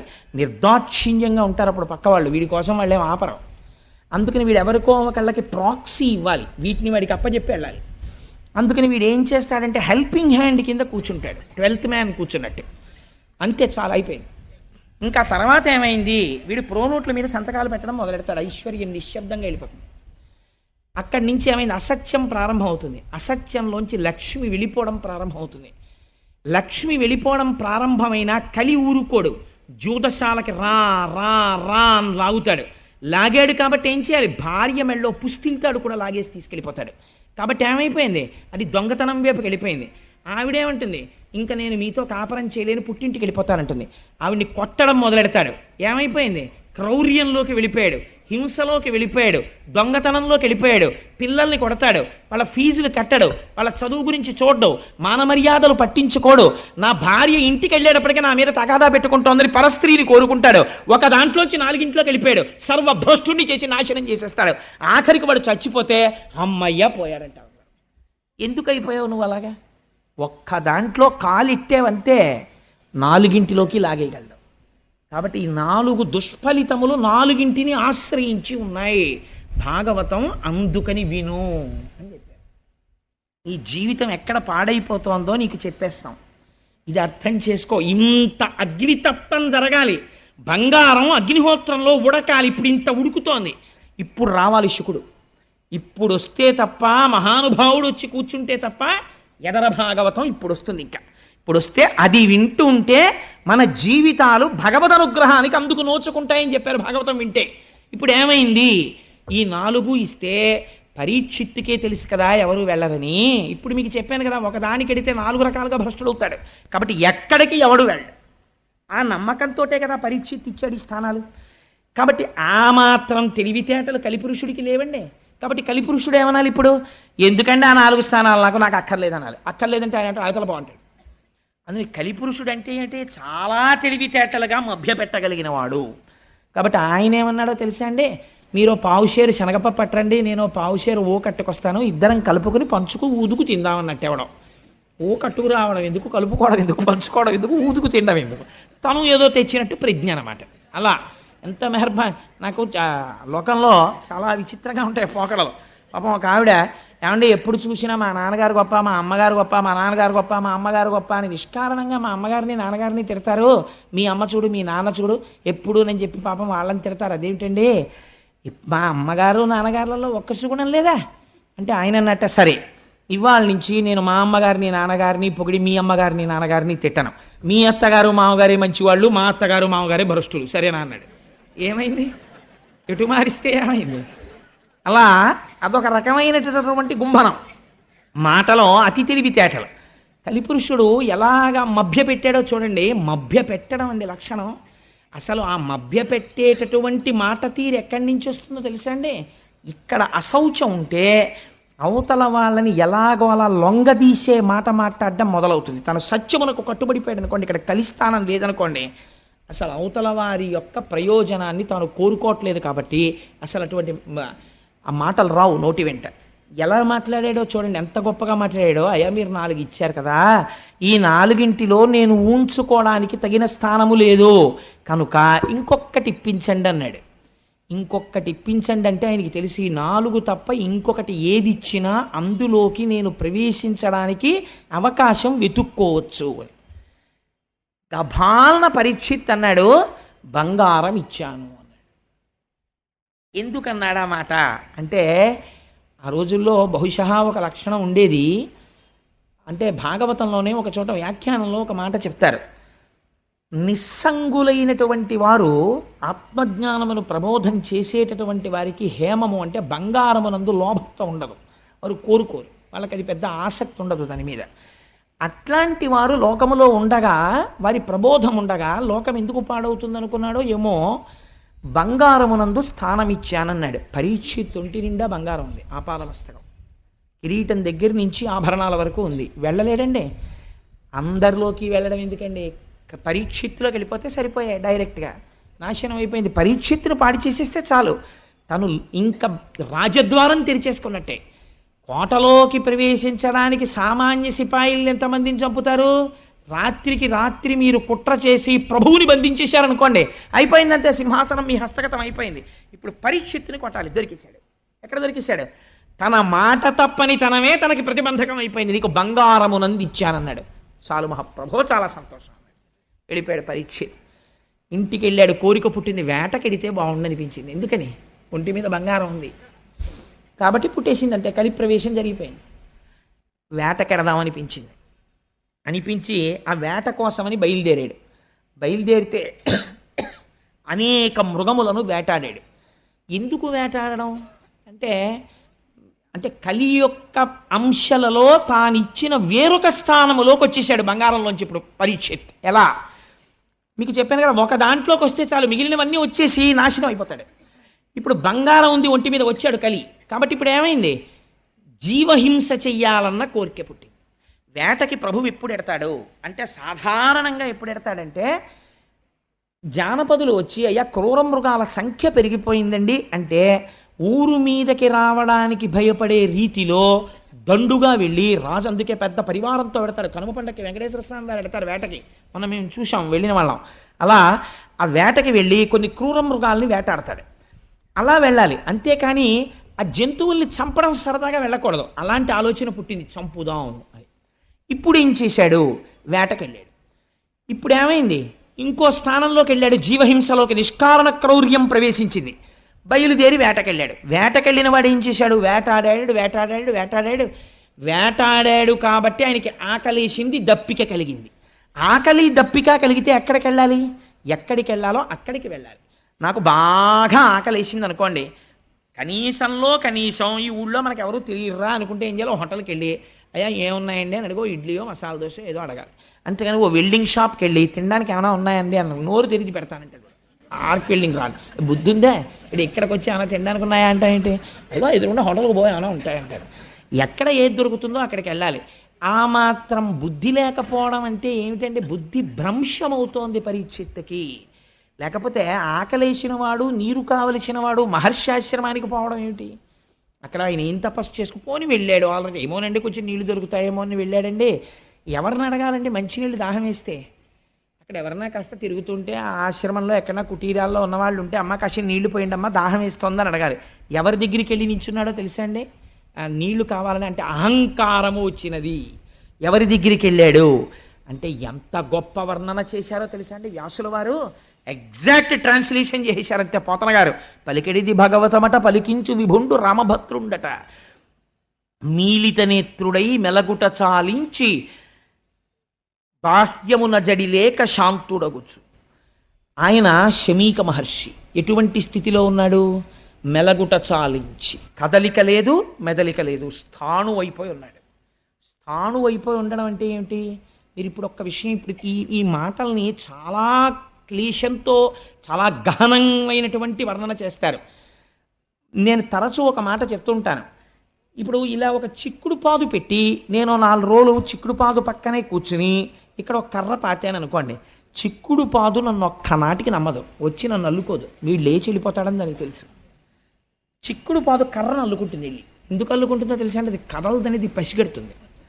శంకరాచార్యులు వారు చోట చెప్తారు, కర్ణే యదాహ విరచయంతి ఖగాశ్చ నీడాస్ శ్రీశైలస శృంగ కుహరేషు కదోపలప్స్యే గాత్రం యదామలతాహ పరివేషయంతి అంటారు. ధ్యానమునందు తపస్సునందు చాలా మగ్నుడైపోయి బ్రహ్మమునందు రమిస్తున్నాడని గుర్తేమిటంటే, కదలిక లేక కర్ర నిలబడిపోయినట్టు స్థాణువై ఉండిపోతాడు. అలా ఉండిపోతే ముందు తీగలు నమ్ముతాయి, నమ్మి అల్లుకుంటాయి. ఆ తర్వాత ఏమవుతుందంటే మొక్కలు మొలుస్తాయి. ఆ తర్వాత ఏవి నమ్ముతాయంటే, ఇది కదలదని పక్షులు నమ్ముతాయి, వచ్చి చెవుల్లో పుల్లలు ఎడతాయి, పుల్లలు పెట్టి గూళ్ళు కడతాయి. కర్ణే యదాహ విరచయంతి ఖగాశ్చ నీడాస్. అందుకే మన వాళ్ళు, ఆయన తపస్సు చేశాడు, ఒంటి మీద పుట్టలు పెట్టేశాయి, పుట్టల్లో పాములు చేరిపోయాయి, మొక్కలు మొలిచిపోయాయి, అప్పుడు ఈశ్వరుడు ప్రత్యక్షమయ్యాడు. ఇవన్నీ హఠాత్తుగా ఊడిపోతాయండి. అంటే అంతటి ధ్యానమగ్నుడయ్యాడని గుర్తు. మెలగుట చాలించి మీలితనేత్రుడై శాంతుడై కూర్చుండి జడతలేక. అలా కూర్చుని ధ్యానమగ్నుడై ఏమాత్రం కదలిక లేదు. ప్రాణ మనోబుద్ధి పంచేంద్రియంబుల బహిరంగ వీధుల బరగనీక. ఎంత గొప్ప మాటలో చూడండి. ప్రాణము నియంత్రించాడు ప్రాణాయామము చేత. అందుచేత అనడు కుంభకం పూరించి ఆప్ చేసేసాడు వాయువుని, అలా నిలబడిపోయాడు అంతే. కాబట్టి ఇప్పుడు వక్షస్థలం ఇలా ఇలా ఇలా ఇలా కదలదు, అలా ఉండిపోయి ఉన్నాడు. ప్రాణము ఊపిరి మీద ఏది ఆధారపడుతుంది? మనస్సు ఆధారపడుతుంది. అందుకని మనస్సు కదలటం లేదు, అలా ఉండిపోయింది. మనస్సు కదలదు, బుద్ధి కదలటం లేదు. బుద్ధి కదలటం లేదు, ఇంద్రియాలు కదలటం లేదు. బయట విషయాన్ని కన్ను చూడదు, చెవులు వినపడవు, స్పర్శేంద్రియానికి తెలియదు. అందుకని అలా ఉండిపోయాడు. స్థాణువై ఏం చేస్తున్నాడు మరి? ఇవన్నీ ఆగిపోయాయి. మరి ఆయన ఏమి చూస్తున్నట్లు అంటే జాగ్రత్తాది అవస్థాత్రయము దాటి బ్రహ్మమునందు రమించుచుండే. జాగ్రత్త మొదలైనటువంటి 3 అవస్థలని దాటిపోయి ఆయన జాగ్రత్త లేదు, స్వప్నము లేదు, సుషుప్తి లేదు, 4వది తురీయమనేటటువంటి స్థాయికి చేరిపోయి తాను సాక్షాత్తు ఆత్మగా సాక్షీభూతుడై శరీరాన్ని చూస్తూ బ్రహ్మముగా నిలబడిపోయి ఉన్నాడు. ఇప్పుడు అలా ఉన్నవాడు ఎలా ఉన్నాడు అంటే బ్రహ్మభూతత్వ సంప్రాప్య విక్రియుండయి అతి దీర్ఘ జటలు తన్నావరింప. అలా కూర్చుని ఉండిపోతే బ్రహ్మముతో రమించి నిలబడగా వెంట్రుకలు మాత్రం పెరిగిపోతున్నాయి, గోళ్ళు పెరిగిపోతున్నాయి. అవి జటలు కట్టేసి కేశ సంస్కారము లేక వ్రేలాడుతున్నాయి. రురు మృగచర్మమును దాల్చి అలరుచున్న తపసి పొడగని తాళిత శోషిత తాళుడగుచు. ఎంత చిత్రం జరిగింది. ఒక కృష్ణ జింక యొక్క మృగాన్ని కట్టుకొని అలా కూర్చుని ఉండిపోయాడు, వస్త్రం కూడా లేదు. అటువంటి శమీక మహర్షి దగ్గరికి వెళ్ళాడు. ఎవరు? ఈ శోషిత తాళుడగుటు దాహం కోసం ఆర్తి పొందినటువంటి పరీక్షిత్. ఎలా అంటే మౌన భాషల డగ్గరి మనుజ విభుడు. వెళ్ళి ఎలా నిలబడ్డాడు అంటే నీటి కోసం కాదు, మౌన భాషల దగ్గరి మనుజ విభుడు. ఇప్పుడు దేనికోసం వెళ్ళాడు? నీటి కోసం వెళ్ళాడన్నది ప్రధానం. కానీ లోపల ఒక మౌన భాష బయలుదేరింది. ఏమిటది అంటే ఇప్పుడు పరీక్షిత్ తానెవరో మరిచిపోయాడు, బుద్ధి భ్రంశమైపోయింది. ఇట్లాంటి బ్రహ్మమునందు రమిస్తున్నటువంటి తాపసిని చూసి నిశ్శబ్దముగా తాను వెళ్ళిపోవాలా? నేను మహారాజునొస్తే లేచి నిలబడడా, నాకు నమస్కరించడా, నాకు ఆసనం చూపించడా, మహారాజా ఎందుకు వచ్చావని నన్ను అడగడా? ఎంత అహంకారం రా ఈ తపస్వికి అనుకున్నాడు. అంటే ఇప్పుడు ఏమైంది? ఇంత పరీక్షిత్, ఇంత గొప్పవాడు, తెల్లవారి లేస్తే బ్రాహ్మణులకు నమస్కారం చేసేవాడు, అన్నీ తెలుసున్నవాడు, అన్నిటినీ మరిచిపోయాడు. బుద్ధి భ్రంశమైపోయింది కలి యొక్క ప్రవేశము వలన. దీనివల్ల ఏమైపోయింది? ఆగ్రహం పుట్టింది. యుక్తాయుక్త విచక్షణను కోల్పోయాడు. ఇందాక మీకు చెప్పాను కదా, ఒక స్థానంలోంచి ఒక స్థానంలోకి వెళ్ళిపోతున్నాడు. ఎంత వేగంగా జారిపోతున్నాడో చూడండి పరీక్షిత్. ఎలా అవమానించాలి ఇన్ని అనుకున్నాడు. అక్కడ చచ్చిపోయి పడున్న పామున్నది. మీరు ఒకటి గుర్తుపెట్టుకోండి, చచ్చిపోయిన పామైనా బతికున్న పామైనా అక్కడ పాము కనపడింది అనుకోండి ఉలిక్కి పడతాం.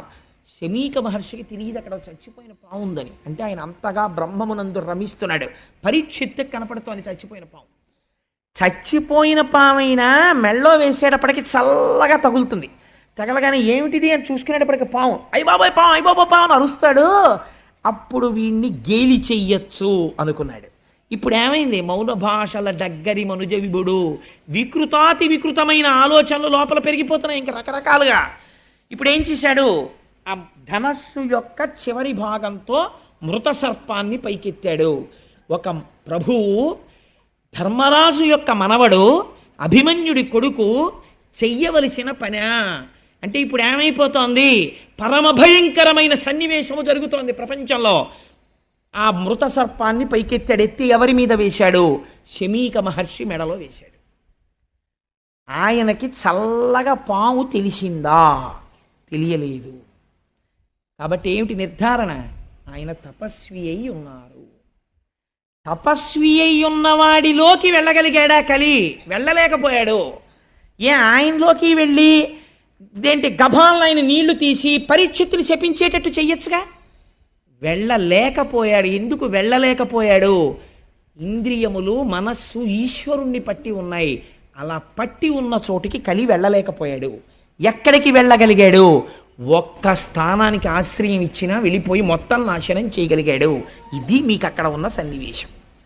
ఇప్పుడు మీరు ఏది పట్టుకోవాలి? భాగవతం చెప్పేస్తోంది, అమ్మ బాబోయ్ అంత ప్రమాదకరమైన వ్యక్తికి నాలో చోటు ఇవ్వను.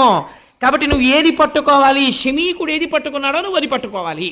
శమీకుడు ఏది పట్టుకున్నాడు? ఈశ్వర పాదములు పట్టుకున్నాడు. నువ్వు కూడా అది పట్టుకో.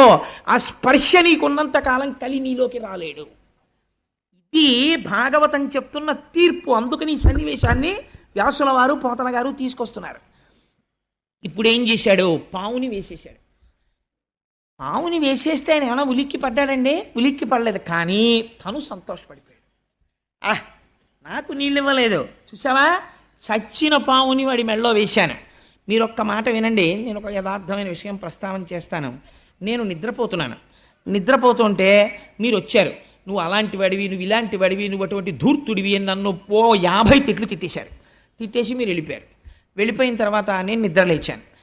నిద్రలేచి మామూలుగా మొహం గడిగేసుకుని చాలా సంతోషంగా భాగవతం సాయంకాలం ఉపన్యాసం చెప్పాలి అని చెప్పి విర్రిక్కిపోతున్నాను. మా ఆవిడంది, ఏ నీ బుర్రకాయ ఉపన్యాసం, 50 తిట్లు తిట్టాడు ఆయన వచ్చి అన్నాడు. ఎప్పుడు తిట్టాడన్నాను. ఆ తిట్లు తిట్టినప్పుడు నాకేమైనా వికారం కలుగుతుందండి? ఏ వికారం కలగదు. ఎందుకని? నా మనస్సు పుచ్చుకునే స్థితిలో లేదు, సుషుప్తిలో ఆత్మతో రమించిపోయింది. మీరు తిట్టినా నాకు ఎక్కదు. ఎందుకంటే చెవి పుచ్చుకోదు. ఉంది కానీ చెవి పుచ్చుకోదు. మాట వెళ్ళదా? వెడుతుంది, కర్ణభేరికి తగులుతుంది, కానీ మనస్సులోకి వెళ్ళదు. మనస్సు పుచ్చుకోలేదు, రియాక్షన్ లేదు. రియాక్షన్ లేదు, నేను ప్రశాంతంగా ఉన్నాను. రియాక్షన్ లేని స్థితి ఎప్పుడు? ఈశ్వర పాదములను పట్టుకుని ఉన్నప్పుడు మనసు రియాక్ట్ అవ్వదు. ఎందుకని? ఈశ్వరుడిలోనన్నా కలవాలి, లేకపోతే బడలిక చేత సుషుప్తిలోనన్నా ఆత్మలోకి వెళ్ళిపోయి ఉండాలి. ఆయన ప్రయత్నపూర్వకంగా ఈశ్వర పాదములు పట్టుకుని ఉన్నాడు, కలి వెళ్ళలేదు. ఇప్పుడు ఏం చేశాడు? తను సంతోషపడిపోతున్నాడు, నేను పావుని వేశానని. అవతల వాడికి పాము వేయడం వల్ల అవమానం ఏం లేదు, ఆయన బాధపడితే కదా. తను సంతోషపడిపోతున్నాడు, ఇదో క్రౌర్యం. అవతలవాడు బాధ పడకపోయినా నేను గొప్ప పని చేసేసాను లేని సంతోషపడిపోతున్నాడు. ఎంత అసహ్యకరమైన పని అది. సంతోషపడిపోయి ఇంటికి వెళ్ళిపోయాడు. ఇంటికి వెళ్ళిపోయి అంతఃపురంలోకి వెళ్ళి కిరీటం తీసి పక్కన పెట్టాడు. బుద్ధిలోకి ప్రవేశించడానికి కిరీటంలోంచే కదండి వెళ్ళిపోతాడు. పక్కన పెట్టగానే అనుమానం వచ్చింది. ఏమిట్రా, దాహం వెయ్యడం ఏమిటి, నేను ఆయన ఆశ్రమానికి వెళ్ళడం ఏమిటి, ఆశ్రమానికి వెళ్ళిన వాడిని ఊరుకోకుండా ఆయన మెళ్ళలోకి తీసుకెళ్ళి చచ్చిపోయిన పావును వేయడం ఏమిటి? అయిపోయిందిరా, నా రాజ్యం అయిపోయింది, నా ధనం అయిపోయింది, నా భోగం అయిపోయింది, నా పరిపాలన అయిపోయింది.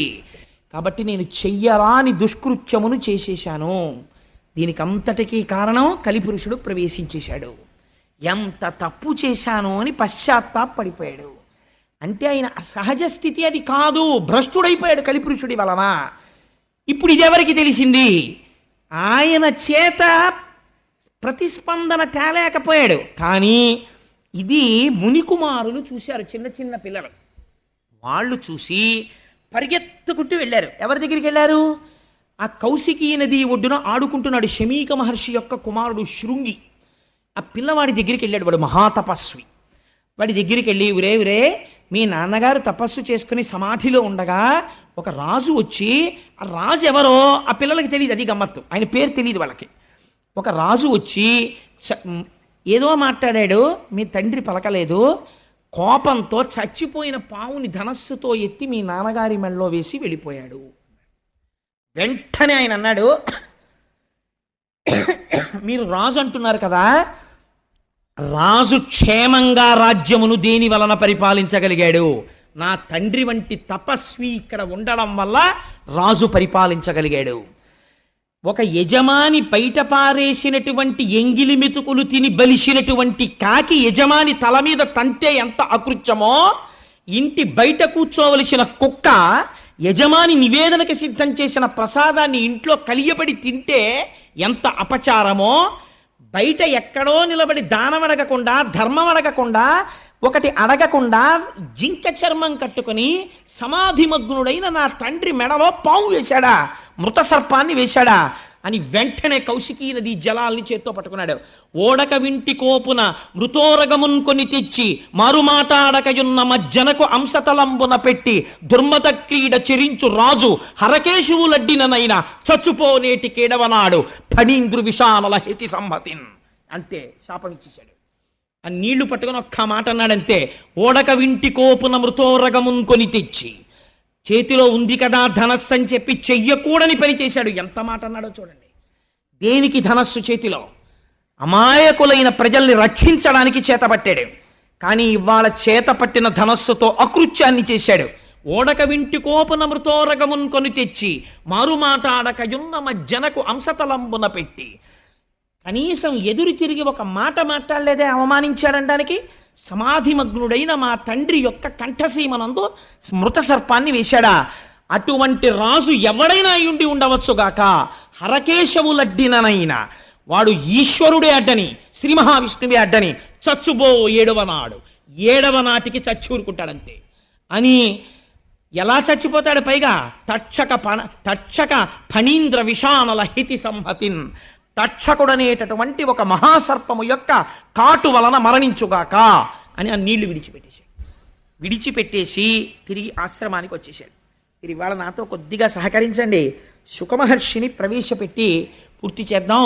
మహోత్కృష్టమైనటువంటి స్థితి. ఇవాళ శుకమహర్షి వస్తే మన జీవితం ధన్యమైపోతుంది. నేను శుకుల్ని ప్రవేశపెట్టాలని ప్రయత్నం చేస్తున్నాను. ఆశ్రమానికి వచ్చి ఏడుస్తున్నాడు తండ్రి ముందు పడి. తండ్రికి బాహ్యస్మృతి వచ్చింది. అడిగాడు, ఎక్కువ సమయం తీసుకోనమ్మా, ఒక్క 10 నిమిషాలు, సాధ్యమైనంత సంక్షిప్తంగా చెప్పే ప్రయత్నం చేస్తాను. ఆయన అన్నాడు, ఎందుకు ఏడుస్తున్నావు అన్నాడు. అంటే తండ్రి మీ కంఠమునందు మృత సర్పం ఉన్నది అన్నాడు. తీసి కింద పరేశాడు శమీకుడు. ఎవరు వేశారన్నాడు. నాకు తెలియదు, ఎవరో రాజు వేశాడు. ఆ రాజుని శపించాను నాన్నగారు, నేటికి 7వ రాజు చచ్చిపోవాలని అన్నాడు. వెంటనే మహర్షి అన్నారు, పాపంబు మనకింక ప్రాపించ మనకింక. ఎంత పని చేశావురా, నువ్వు చేసినటువంటి దుష్కర్మ వలన మనకి పాపము సంప్రాప్తించింది. ఎందుకో తెలుసా? రాజు నశించిన రాజ్యమందు నువ్వు రాజు మరణించాలని కోరుకున్నావు. రాజు చచ్చిపోతే కలిపురుషుడు ప్రవేశించని మనస్సులు అలా ఉంటాయి. అపకారి యందు కూడా ఔదార్యంతో ధర్మం మాట్లాడతాడు. మనకింక రాజు నశించిన రాజ్యమందు బలవంతుడగువాడు బలహీనుడగువాని పశు దార హయ సువర్ణాదులను అపహరించు. రాజు అంటే విష్ణు అంశ. విష్ణువు యొక్క అంశతో రాజు పరిపాలిస్తూ ఉంటాడు. నువ్వు రాజుని తొందరగా శపించేశావు. పరీక్షిత్తు వెళ్ళిపోతే ఇంకా మళ్ళీ మనకు అటువంటి పరిపాలకుడు ఎక్కడొస్తాడు? రాజు నశించిపోతే ఏమవుతుందో తెలుసా?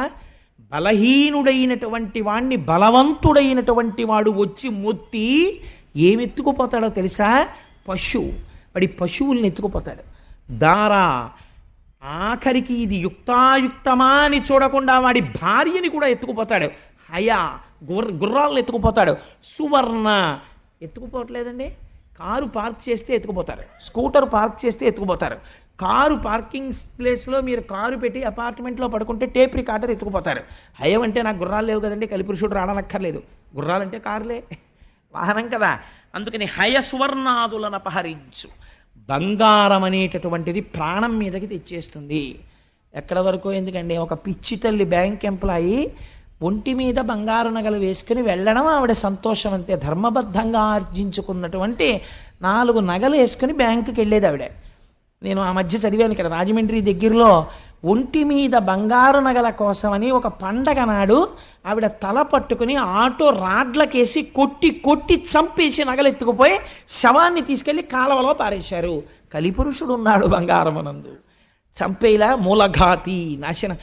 వ్యాసుడు అబద్ధాలు చెప్పవలసిన అవసరం వ్యాసుడికి ఏముందండి? దాన్ని ఆంధ్రీకరించవలసిన అవసరం పోతన గారికి ఎక్కడుంది? మీకు అధర్మం, కలిపురుష లక్షణం స్పష్టంగా కనపడుతుంటుంది. అందుచేత బలవంతుడగువాడు బలహీనుడగువాని పశు దార హయ సువర్ణాదులను అపహరించు. అక్కడతో అయిపోదు. జారాదులు సంచరింతురు. జారత్వం చేసేవాడు సిగ్గు లేకుండా చెప్పుకుంటాడు. అందరూ ఉంటూ ఉండగా 2వ భార్య దగ్గరికి ఎడతాడు, 3వ భార్య దగ్గరికి ఎడతాడు. నాకు 2 భార్యలని చెప్పుకుని దుష్ట సంగము వలన మంచివాణ్ణి పాడు చేసేస్తాడు. కాబట్టి ఏమైపోతుంది? అదొక స్టేటస్ సింబల్ అయిపోయినా ఆశ్చర్యం లేని రోజు వచ్చేస్తుంది. కాబట్టి ఎటువంటి స్థితికి వెళ్ళిపోతారు అంటే జార చోరాదులు సంచరింతురు, ప్రజలకు అన్యోన్య కలహంబులతిశయిల్లు. నిష్కారణంగా ప్రజలు దెబ్బలాడుకోవడం మొదలెడతారు, పైన అదుపు చేసేవాళ్ళు లేడు అన్న ధైర్యంతో. కాబట్టి ప్రజలకు అన్యోన్య కలహంబులని అతిశయిల్లు, వైదికంబయ్యున్న వర్ణాశ్రమాచార ధర్మమెల్లయు కూడా తప్పిపోవు. వేదము చెప్పినట్టుగా ఇంతకాలం ఉన్నటువంటి ధర్మం అంతా తప్పిపోతుంది. తప్పిపోగానే ప్రజలు పురుషార్థములలో మొదటి దాన్ని వదిలేస్తారు, ధర్మాన్ని వదిలేసి లోకులిక మీద అర్ధ కామంబులందు సంచరింప. ప్రతి వాడికి డబ్బు కామం, డబ్బు కామం, డబ్బు కామం, ఈ రెండింటిలో తిరగడం మొదలు పెడతాడు. మొదలు పెడితే ధరణి నెల్ల వర్ణాశ్రమాచార ధర్మంబులెల్ల లుప్తమైపోవు. ఎక్కడా వర్ణాశ్రమాచారాలు అనేటటువంటి ఉండవు. మర్కట సారమేయ కులము మెరపుత్ర, కుక్కకి కోతికి కొడుకుట్టినట్టు అయిపోతుందిరా సమాజం. అలా అయిపోతుంది, భ్రష్టం అయిపోతుంది. ఎంత పని చేశావురా, పరీక్షిత్తుని కొట్టి సమాజాన్ని ఇన్ని ప్రమాదాలు తేవడానికే కలి నీ చేత ఇలాంటి శాపం ఇప్పించాడు.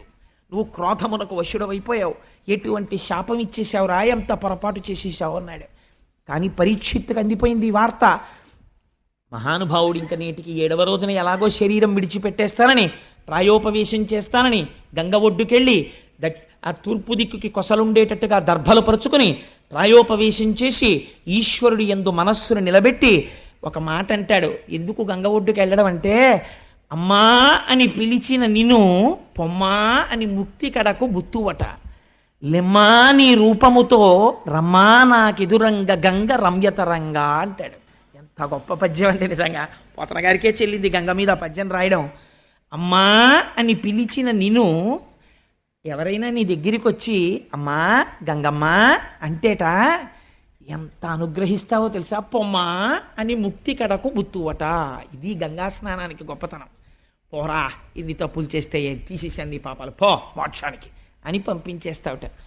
అమ్మా నాకు టైం అయిపోయిందమ్మా, శాపం పొందేశాను, లెమ్మా నీ రూపముతో, అమ్మా ఒక్కసారి నాకు దర్శనం ఇవ్వా, లెమ్మా నీ రూపముతో, రమ్మా నాకెదురంగ గంగ రమ్యతరంగా, ఈ తరంగములతో వచ్చి నీలో నన్ను కలిపేసుకోమ్మా అని గంగ ఒడ్డున ప్రాయోపవేశం చేశాడు. ప్రాయోపవేశం చేస్తే పరీక్షిత్, ఎవరు యాగం చేస్తే దేవతలు వచ్చి కూర్చున్నారో అటువంటి మహాపురుషుడు శాపగ్రస్తుడై ప్రాయోపవేశం చేశాడు. ఇప్పుడు ఈ సన్నివేశం చూడడానికి ఎవరు వచ్చారో తెలుసా అండి? గౌతముడు, అగస్త్యుడు, విశ్వామిత్రుడు, వశిష్ఠుడు మొదలైనటువంటి ఋషులందరూ వచ్చేశారు. ఎందుకు ఇది చూడడం? వాళ్ళకైనా సరదాయా ప్రాయోపవేశం చేసి చచ్చిపోతుంటే చూడడం కాదు. పరీక్షిత్ నిర్గమించగానే కలి విజృంభణం ఎలా ప్రారంభమవుతుందో చూస్తున్నారు. ఇంకా ఎంత ఆశ్చర్యం రా! నిన్నటి దాకా స్థానం లేని కలి బంగారం ఇవ్వగానే కొట్టేశాడు, అంతే మొత్తం ఆక్రమించేస్తున్నాడు. ప్రారంభమైపోయింది రాజ్యంలో ఎక్కడ చూసినా. ఈ ఆశ్చర్యాన్ని చూడడానికి ఈశ్వర శాసనం ఎలా ఉంటుందో, ఉత్తర క్షణంలో ఎలా మారిపోతోందో లోకం, పరీక్షిత్ వెళ్ళిపోతున్నాడని, ఇంతటి ధర్మమూర్తి నిర్గమించేస్తున్నాడు అని చూడడానికి అందరూ వచ్చి కూర్చున్నారు. అందరినీ అడుగుతున్నాడు, ఏం చెయ్యని ఇంకా ఈ 7 రోజులు నేను ఏం చేస్తే మోక్షం పొందుతానని. ఆ ఆర్తి ఉన్నవాడు ఇంతటి పని చేసేసాడు. ఎంత చిత్రం చూడండి! ఇంత ధర్మం ఉన్నవాడు ఇంత అధర్మమైన పని చేసేయడమా? కలికి ఇంత అవకాశం ఇస్తే అంత ప్రమాదాన్ని తెచ్చేశాడు. ఇది వాళ్ళందరూ చూడ్డానికి వచ్చిన ఆశ్చర్యం. కాలోహి దురతిక్రమ, అతిక్రమించలేకపోతున్నారు. ఏమీ ఈ చిత్రం! ఇంతటి స్థితిలో కూడా ఈశ్వర పాదములు పట్టుకున్నవాడు మాత్రం చెక్కు చెదరట్లేదు. ఇది చూడ్డానికి వచ్చి వాళ్ళందరూ నిలబడ్డారు. నిలబడితే అక్కడికి ఒక ఆయన వచ్చాడు. 16 సంవత్సరముల వయస్సు, మంచి యవ్వనంలో ఉన్నాడు. నల్లటి జుత్తు, ముఖం మీద చిందరవందరగా పడిపోయింది. ఒక కౌపీనం పెట్టుకుని ఉన్నాడు. చుట్టూ చిన్నపిల్లలందరూ చేరారు. వాళ్లతో హాస్యం ఆడుతున్నాడు. ఏమీ మాట లేదు, మంతి లేదు. నవ్వుతూ సూర్యుడు దిగి భూమండలం మీద నడుస్తున్నాడా అన్నట్టుగా, ఒకరు పిలవకపోయినా ఆవు పాలు పితికిన కన్నా కూడా నిలబడనటువంటి శుకుడు తనంత తాను నడిచి వచ్చి నిలబడితే ఆయన తేజస్సు చూసి పొంగిపోయి, కృష్ణ భగవానుణ్ణి మా వంశమంతా అర్చించినందుకు నేను వెళ్ళిపోతున్న సమయంలో మార్గం చూపించడానికి నాకు గురువుని పంపాడు కృష్ణ పరమాత్మ అని పొంగిపోయి అర్ఘ్యపాద్యాదులనిచ్చి శుకుడి కాళ్ళ మీద పడితే కదిలి వెళ్ళిపోవడం అలవాటున్న శుకుడు కూర్చున్నాడు. 7 రోజులు నీకు చెప్తా, ఏమిటి నీ బాధ చెప్పన్నాడు. శుకబ్రహ్మ వచ్చి కూర్చున్నారు. చాలు, ఇక్కడ వరకు విన్నా. ఇవాళ ఈ శుకబ్రహ్మ ప్రవేశం వింటే భానువారం విశేషించి మాఘమాసం. మాఘమాసంలో భానువారానికి ఒక విశిష్టత ఉన్నది. అందుకని ఇవాల్టి రోజున శుకుడు వచ్చేయాలని తాపత్రయపడ్డాను. ఆయన్ని తేవడం కోసం ఇంత ప్రయత్నం చేశాం. రేపటి రోజున స్వామివారి యొక్క అవతార విశేషాన్ని అసలు శుకుడు మాట్లాడతాడు. ఇంకా రేపటి నుంచి ఇంకా విందురు గాని ఎలా ఉంటుందో శుకుడు మాట్లాడితే ఇక్కడి నుంచి ముడులు విప్పడం మొదలెడతాడు. ఎలా ఉంటే కలి ఏం చెయ్యలేడో, ఎలా ప్రవర్తించాలో, జీవితాన్ని ఎలా దిద్దుకోవాలో, ఈశ్వరుడు ఎలా వచ్చాడో, భక్తి అంటే ఏమిటో మాట్లాడడం మొదలు పెడతాడు. మనందరం సంతోషంగా రేపు 6:30 మళ్ళీ ప్రారంభం చేద్దాం. కృష్ణనామం చెప్పుకుని బయలుదేరదామమ్మా. వసుదేవసుతం దేవం కంసచాణూరమర్దనం దేవకీ పరమానందం కృష్ణం వందే జగద్గురుం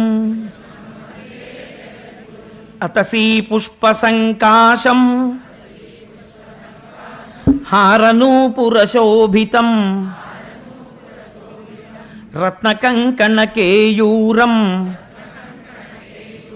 కృష్ణం వందే జగద్గురుం. 3 అయితే సత్యం కాబట్టి 3 సార్లు చెప్పేద్దాం ఏమ్మా. మందారగంధ సంయుక్తం చారుహాసం చతుర్భుజం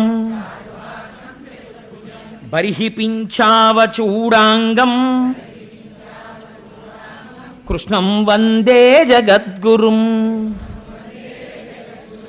సర్వం శ్రీ ఉమామహేశ్వర పరబ్రహ్మార్పణమస్తు. స్వస్తి.